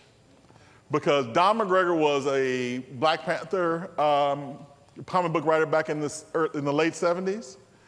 And he was writing Black Panther, and Marvel came to him and said there weren't enough white people in Black Panther. And he said, okay. So he had the Black Panther fight the Klan. Yeah, he sure did. Yeah. Go back and read Panther's Rage. So, I mean, I would love to be at Awesome Con. I'm actually booking appearances now for the rest of the year. So I'm trying to make sure I do enough appearances in the DC area that I can do appearances both here and other places around the country. So let's hope. All right, thank you so much. All right. Good morning. Good morning. My name is Janetta Taylor, and this is my daughter, Alana Taylor. And I want to talk about the silver lining for Black women and especially Black girls in general. My daughter has always struggled with her hair since starting at the age of 3 or 4, and I know you have a daughter as well. You know about those set-aside days. We call it Sunday afternoon. You don't play, you don't do nothing. It's wash hair, hot comb, getting burned by the ear, all those good things. Oh, yes, I do know that. There are no women on the face of the earth that struggle with their hair like Black women do. And so one of the most powerful scenes in the movie for myself that really started making me think about my daughter. Okay. And I don't care, I'm not the author, I'm not with Marvel, so I can spoil. is when she's saying, I'm putting something on to blend in with you, but when it's time to go for it to go down, you're gonna see who I really am, and I'm showing you who I really am. And I think a part of the movie that maybe no one has really thought about yet is how impactful it will be to black girls to be who they are and not try to look like someone they are not. So I really appreciate that silver lining that our black girls will feel empowered by who they are. And so my question was, I noticed that several scenes in the movie, there were angles that really showed that the women were bald, that they were in their natural state. Was that a focus for you as you were writing and as the movie was being depicted? Well, I will tell you that Marvel brought me up to Manhattan the Monday before the premiere to see a special screening of Black Panther with a bunch of Marvel people. And I took my wife, Carol, with me to this screening. And we were talking about the movie afterward. And we were talking about our favorite scenes. And her favorite scene was Okoye in the club whipping off the wig. That's right. And you know what? I had two scenes Carol pointed out in the movie to me. The scene of Okoye whipping off the wig, and the scene of Nakia in the club taking off the heel and whacking the guy with it. That was awesome. I totally missed both of those scenes the first time. Powerful. And I'm like, how did I mean, but different people see different things. Yeah. My focus on that scene wasn't on the hair or the shoes. But that's what she saw. And I clearly see it when I see each time I see it, I clearly see it now. But one of the great things about Black Panther, and I'm sure if you've seen it, you've noticed this, there is not a single strand of processed hair in the entire movie. It's all the hair, everyone's hair, everyone who has hair has natural hair. And that was something that Ryan Coogler and Lupita actually have talked about in the interviews since then. That was intentional. It was intentional for the people in the movie to show this is who I am. There is no artifice, there's no makeup, we're going to be who we are, and we're going to be that person, and we're going to be proud about it. And that's a powerful thing to say, and it's a powerful thing to wonder why it took us to 2018 to say it. You know, believe me, I'm with you with the hair, because if once again you go back on my social media feeds, you'll see Daddy Does Hair Days, and those are the days we might have to revert to the afro, because it might not look like it, but that's the only hairstyle I've ever had outside of this. So believe me, I understand the struggle, and I sympathize. I do actually sympathize with girls and their hair, because I sometimes have to sit there with my daughter and attempt to make an afro puff, and you know, sometimes it works, and sometimes my wife will say, "Just move out the way, move out the way." But I mean, it's one of those things where it's great to have a movie that can show you how great you can be if you are who you are. Yes, that's it. And that goes for everyone. That's it. But especially, I mean, once again, there's such a strong black girl magic running through that movie. It's just, it gives you chills. I mean, it gave me chills, and I'm a guy. And it gave me chills to see those depictions in the movie. Well, one of the things that was so powerful about the black girl magic was that it didn't diminish the men. And see, so much of our fear around gender lines is if we let the women come in here and do something, they're going to, there's enough room at the table for everyone. Right? And when you let someone who's next to you live into their fullness, guess what? That spills over on you. Right? So T'Challa's existence is enhanced and improved because he listens to the... He listens to the women. He listens. All right, let's take another question, please. So I personally thought that Nakia in the movie was kind of stupid because of the one decision for like taking one berry instead of two. Well, okay. Go ahead, finish your question. Because she should have planted one and then given the other one to... Now, okay, go ahead. Is that your question? Yeah. Okay, so... Now, me and Lupita are on another level now, so... I mean, but you have to understand that everything in the movie is from the most exciting point in the movie, everything is being done in the rush of the moment. I mean, if I was Nakia, I would have taken the berry myself and I would have eaten it and gone right back in. But see, that's just me. And as we've seen in real life, it's hard to say what you're going to do in the heat of the moment. Yeah. Yeah. So I can't fault her for any of her actions. However, I will say that I had a female friend point out to me that if Killmonger was right, Nakia was right first. Mm-hmm. Because she said the same thing that Killmonger said.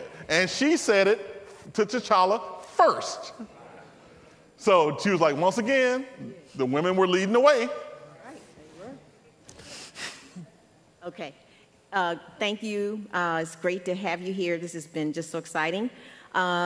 I want to come back and touch on, again, the dynamic between how the movie brings the African Americans and the African, conflict, I guess, or to conflict together, attention to that whole topic. Mm-hmm. Mm-hmm. And thank you. And one of the things I wanted to ask about is in reading some of the great feedback that's been coming out in the paper. One of the things I was surprised to read about, I think it was in the New York Times article, it talked about there hadn't been a screening of the movie, I hope this has changed, in Africa. That's not true. Oh, and has there been? Because I thought that's not true. So I was hoping, would you tell us what is happening with that, and how many screens have there been, and how popular have you, been with it in Africa? Tell us. I will say that my understanding is that it opened in Africa this week, and there have been a couple of stories about people being excited about it in Africa. Major movies always open in America first because, frankly, that's where the money is. That's where the money starts. Apparently, the money is in foreign markets these days. So, I mean, right now, I think the movie passed the 500 million mark this week. Which is why there will be another Black Panther. Yeah. I think and I don't think it's opened in China, Russia, or Japan yet. And those are the major overseas markets. So this movie, I hate to predict this because I could be completely wrong, but this movie is on the way to being the first billion-dollar movie franchise. I mean, I could be completely, maybe it might not play overseas as well as it plays here, but I have a sneaking suspicion that it will. One of the amazing things about this franchise has been the Black Panther Challenge. And you've seen that percolating online, where actors are challenging other actors to buy out studios so children can see Black Panther. I know Chadwick Boseman has participated. Serena Williams bought out a theater for girls who code. So because that's one of her things about pushing Black girls into, not pushing them, encouraging those who do and bringing those who don't into STEM classes and computer technology. We're seeing a lot of people understand how important it is for us to see ourselves on screen. And it's a great thing. It's a great thing to see There's a video online now of they put a camera at the front of the theater and they film the children watching the movie. And just go back and see if you can find that video and just watch their expressions on those children's face as they watch that movie. That's what it's all about. Yeah. I'm not going to say it's too late for our generations, but if we can start the next generation growing up, seeing themselves depicted in a positive way on screen. Mm-hmm. And when I say positive, that doesn't mean all the stories end well, mm-hmm. but they see characters that look like them trying to do the right thing, mm-hmm. trying to be the best they can be. Regardless of whether you get there or not, it's the attempt that counts. That's right. And we didn't grow up seeing that on screen for us. And more importantly, other people didn't grow up seeing that we could be that. That's right. That's right. It's not just important for us to see the film, it's important for everybody else to see the film too. So they also can see the potential that we have, that we can be. Once again, when people ask me about Wakanda, I say Wakanda is the Africa that could have been. Yes. If it had been left alone. Yeah. The Black Panther is the person that could be in the future. Yeah. And that's something that we all should aspire to. Yeah. It is our Eden. Exactly. I mean, you think about just origin stories, the concept of a country that was never colonized. Right. It's just powerful. I got my passport ready. Right. All right. We are here now. Right? Good morning. Good morning. Wakanda forever. So, my name is Lisa Yearwood. I am a high school English teacher in Prince George's County. I see another PG County resident. And my kids are PG County public school kids.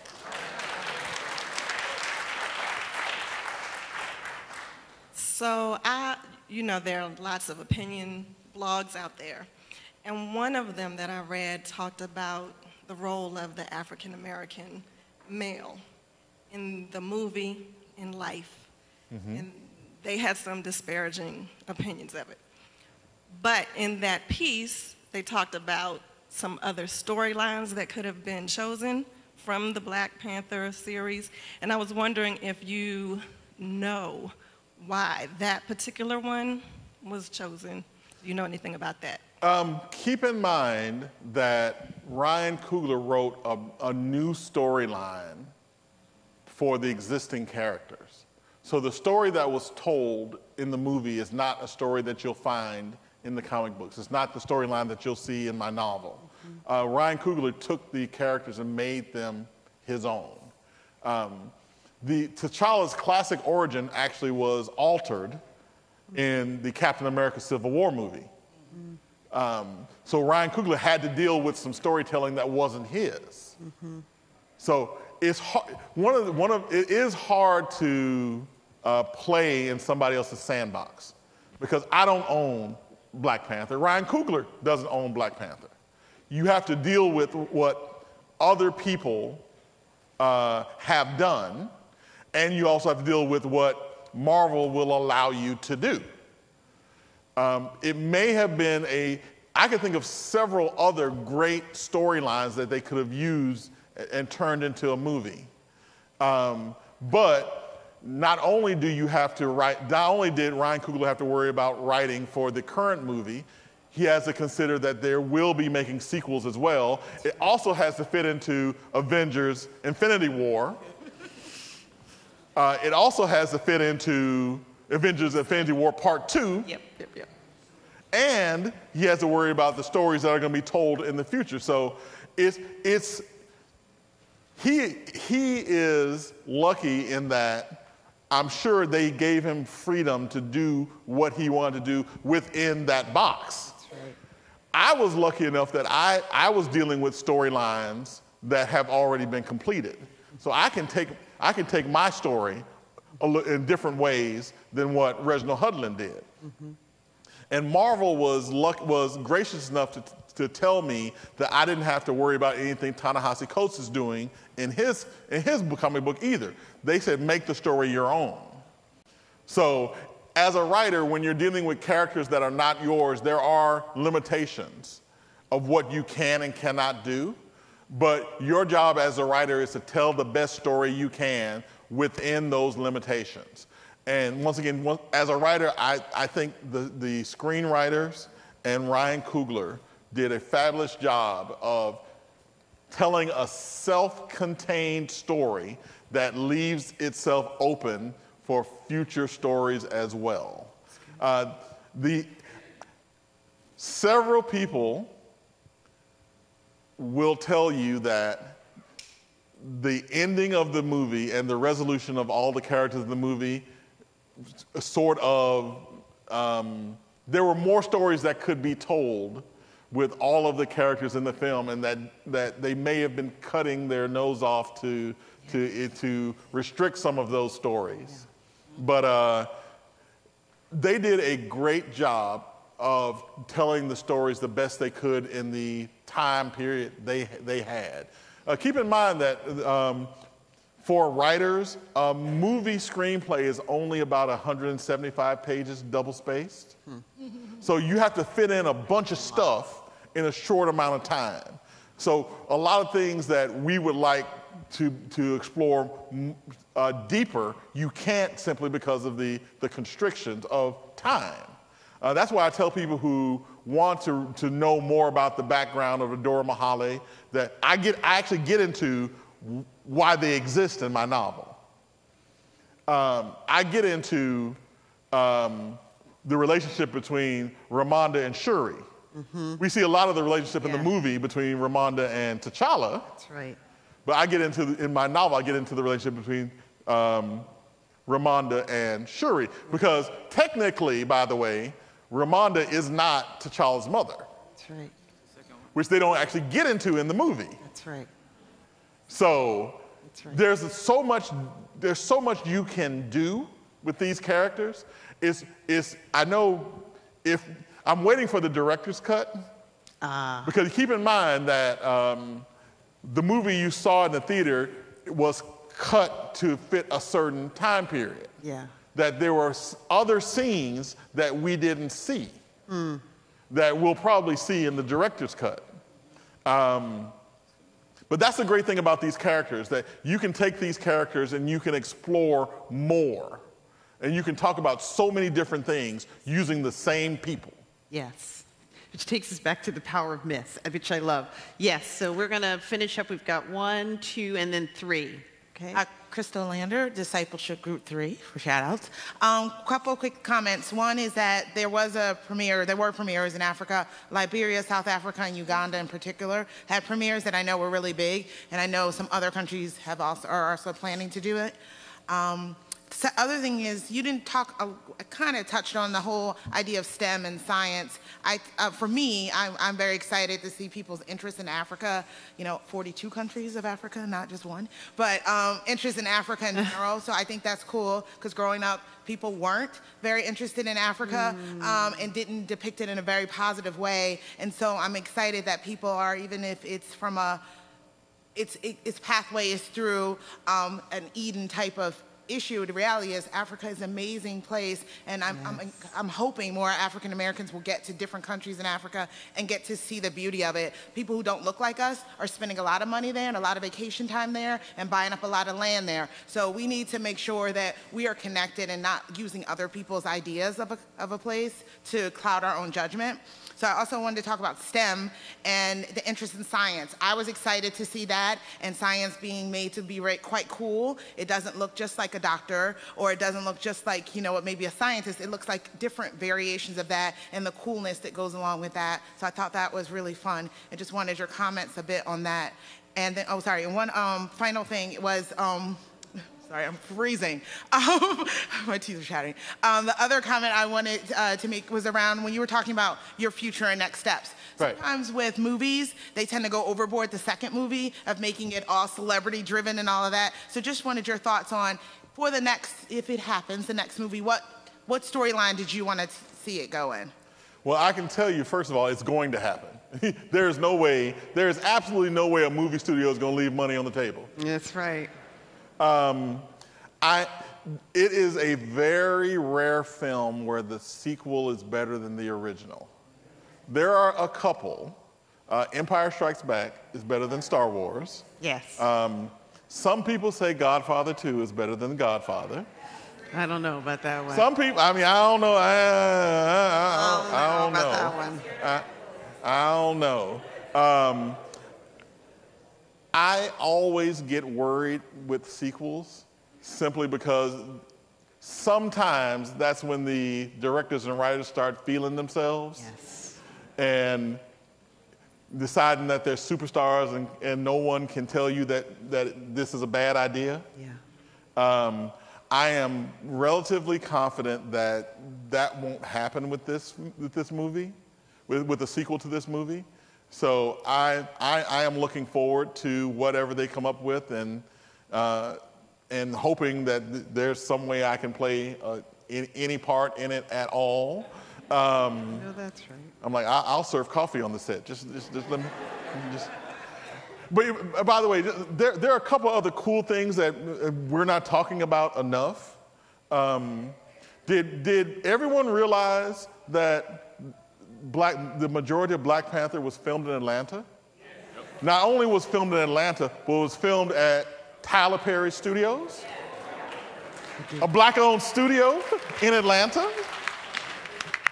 Atlanta is Wakanda. Wakanda forever.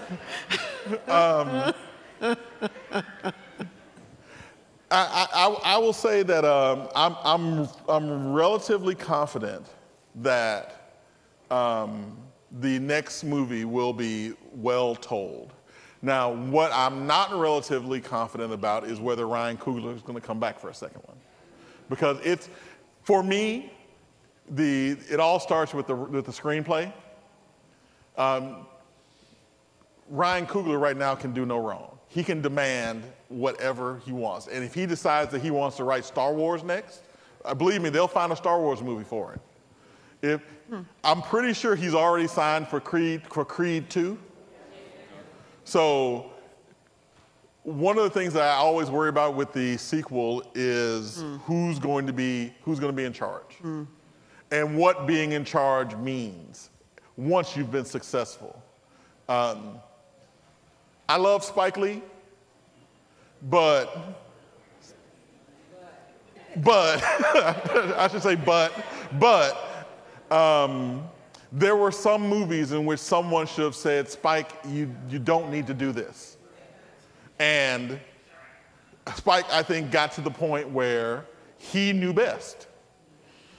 But it's great to get to that point. That means you've been successful, that people will still trust you to do what you want to do.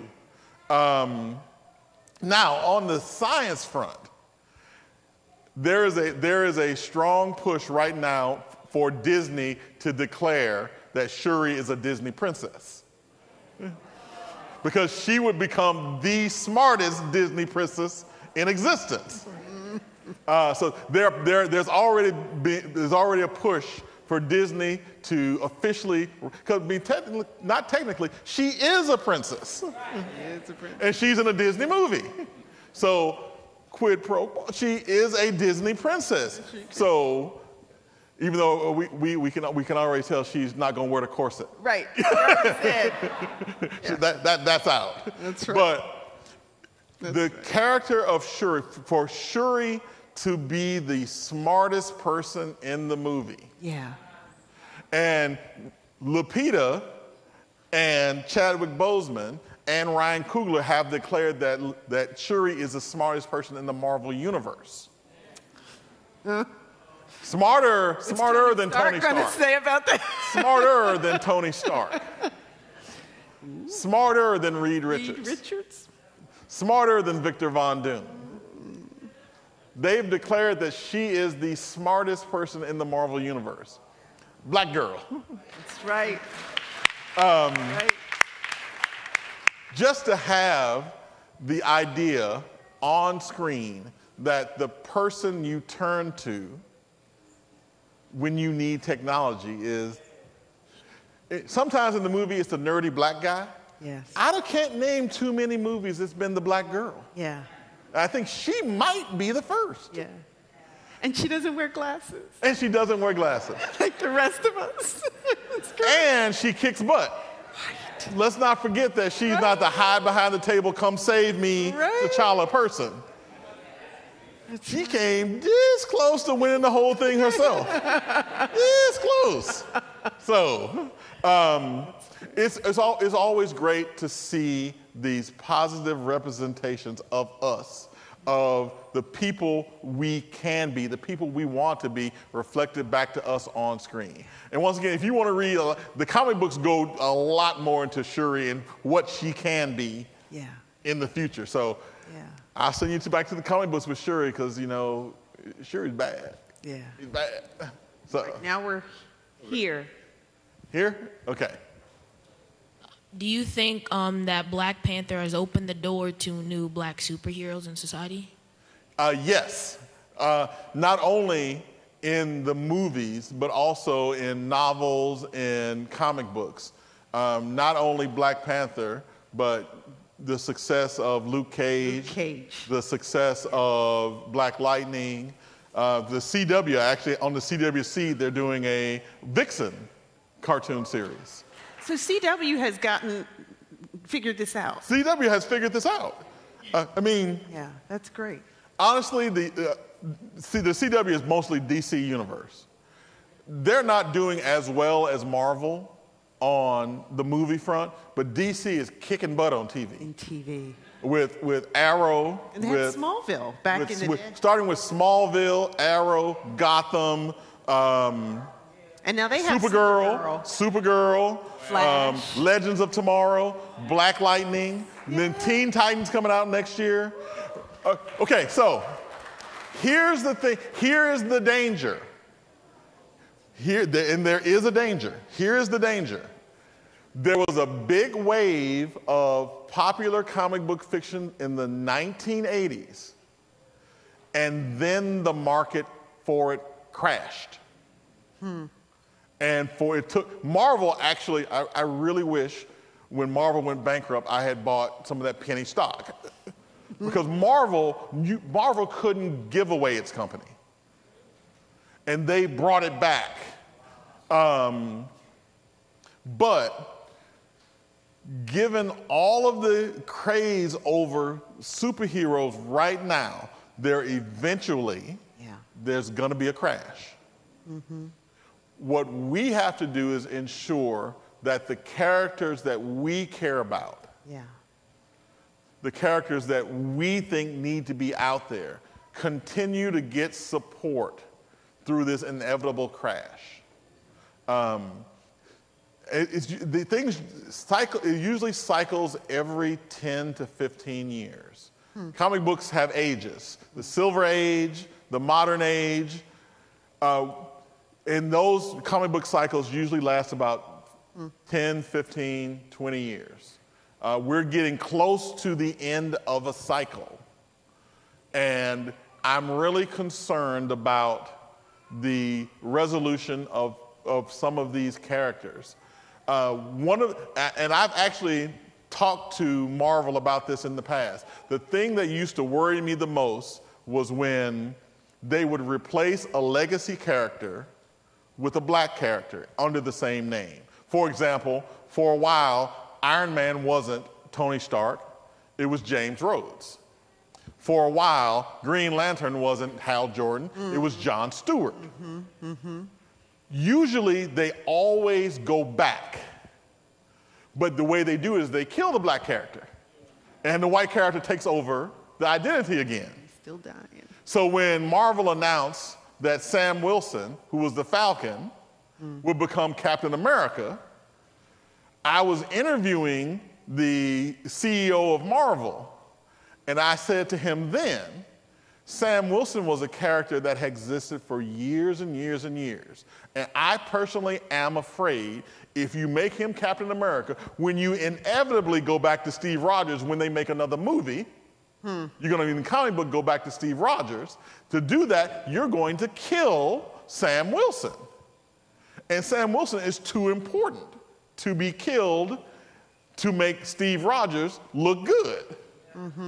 And Axel told me then, don't worry. I can't tell you what's going to happen, because they wouldn't even spoil the comic books for me then. I can't tell you what's going to happen, but we understand. And they're working that storyline right now in the comic books, because these characters mean more than just the ink and the words on the paper. These characters are representations of us, and we don't need to be second-string characters in anybody else's stories anymore. Right. All right. All right, we have two more, and then Two more. One. Which way are we going Right first? here now. This way.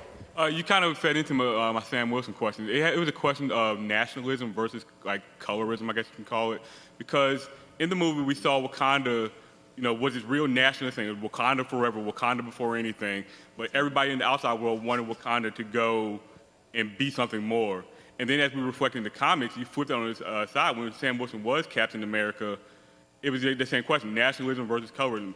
Everybody, he wanted to be something for the black kids, but everybody else wanted him to be something more for the country. And I just wanted to know this is the first question, then I have some comments later. But first, what do you think our duty is? Is our duty to our country, or is our duty to our people? Because that's what the question was in Wakanda. Am I due to Wakanda or the world? And when I was reading the Sam Wilson comics, as Captain America, it's like, is my duty to my people or to my country? That was the whole, now we're getting into deep comic book geekdom here. That was the whole question of the Sam Wilson Captain America comic book series. And I have to tell you that I think that's a question each of us have to answer for ourselves. That's good. I would not be so presumptuous to tell someone about what they should care about the most. Me starts at home, community, country. But I wouldn't be so presumptuous to say that everyone's priorities my priorities have to be everyone else's. It's hard to say as a community where our individual priorities should be. That's a question we each have to ask ourselves and figure out the answer from there. They did a great exploration of that with Sam Wilson, because he was struggling with this. If you and I will say that I think that's part of I think there's a great story to be told about African Americans in the armed forces on that very same question. And African Americans who serve in public service, like police officers and first responders. One of the things, living in the Washington, D.C. area, one of the things you do have to think about is where you live. And that if, God forbid, the worst happened here, what would be your first priority? Yeah. If you're in the military or in a first responder, where do you go first? Do you go to work, or do you go home to make sure your family's okay? I've been very clear about that with AP, and AP's been understanding my first priority, and I'm going to go find my wife and my children. And once they're okay, then I'm coming back to work. But those are the type of questions that we each have to ask ourselves what our priorities are, and be comfortable with whatever that answer is. One of the great debates, there have been so many great Killmonger debates, but one of the great Killmonger debates that I've been participating in was, what was his true motivation? Was his true motivation his pain or everybody else's? And they never make that clear. Because the righteousness of his actions, the righteousness of his actions depends on what the answer to that question is for him. Whose pain was more important? Yeah. And I just have a couple quick plugs. Again, talking about Sam Wilson, his current Falcon run is excellent. It's written by one of the writers who was on the Boondocks TV show, so I recommend that to everybody. And we're talking about black superheroes in cinema. Miles Morales, Spider-Verse. Yes. Spider-Verse comes out in December. And one final one was, for people talking about the club scene, Ryan Coogler actually did a deep dive into that on, I want to say it was Vanity Fair's YouTube page. And one of the things I took away from it was the wardrobe. If you notice, T'Challa was wearing black, Nakia was wearing a green adorned outfit, and Okoye was wearing red, the colors of the Pan-African flag. And that was extremely intentional for him. And everything in that scene is intentional. There's nothing that wasn't done for a reason. I just encourage everybody to go see what... So I'm going to spoil every movie you'll ever see for the rest of your life by saying this. Everything in the movie is intentional. Yeah. Yeah. Believe me, they cost so much money. Every single thing you see is there for a reason. And this is one of the things they tell you when you study screenwriting. If the camera pans across a gun, that gun's going to fire. Because otherwise, you can't afford to put it there. Yeah. So, I mean, when they told me that in screenwriting, I took screenwriting classes here in DC. When they told me that in screenwriting class, I'm like, and I started watching movies. By the end of the first act, I've already figured out the ending because everything is there for a reason. Yes. Yes. But see if you can forget that before you go see your next movie. All right. So before we go to this last question, I just want to flag Miles Morales, Spider-Man, Afro-Latino. Yes. That's important. Thank you for saying that. That we want to remember that. He's Afro-Latino. So we keep saying he's black. He's black. Yes. His mom is Puerto Rican and his dad is black. Yeah. We want to share. Yes. My name's Dorothea Labagan, and nice to meet you, Mr. Holland. And Thank you. Glad that you're having this talk. And this comment's really more for my daughter, who's a fanatic, and she's over here nodding her head to everything that you... No, stop right there. Your daughter needs to go ask the question. Well, my question is for her, because I'm a person who is a STEM. I'm an engineer. Her dad's an engineer. My wife's an engineer. But she loves media and production, so I want to nurture that career growth. And so I'm finding it hard because it's completely different from how I think, to get her involved and so that she can get into the business of movies and production, which I think is so important because media touches every person, TV, radio, books, right, social media. What recommendations could you provide me as a parent? I would tell you to marry what you do with what she wants to do, because there's always new technology that needs to be invented for the media to use. Keep in mind that someone had to come up with the idea of the Skycam that they use at pro football games. Someone had to come up with the idea of the camera drones that you're seeing being used by the media these days. Someone had to invent that. I find that the safest place to be in the journalism world these days is behind the camera instead of in front of it. Now, by the way, if anybody wants to put me in front of the camera, I won't say no. Let's be clear. But technology is changing so quickly that it's going to take someone to come up with what's next and figure out how to use it. I actually took typewriting classes in high school. I had to learn how to use a typewriter. Yes.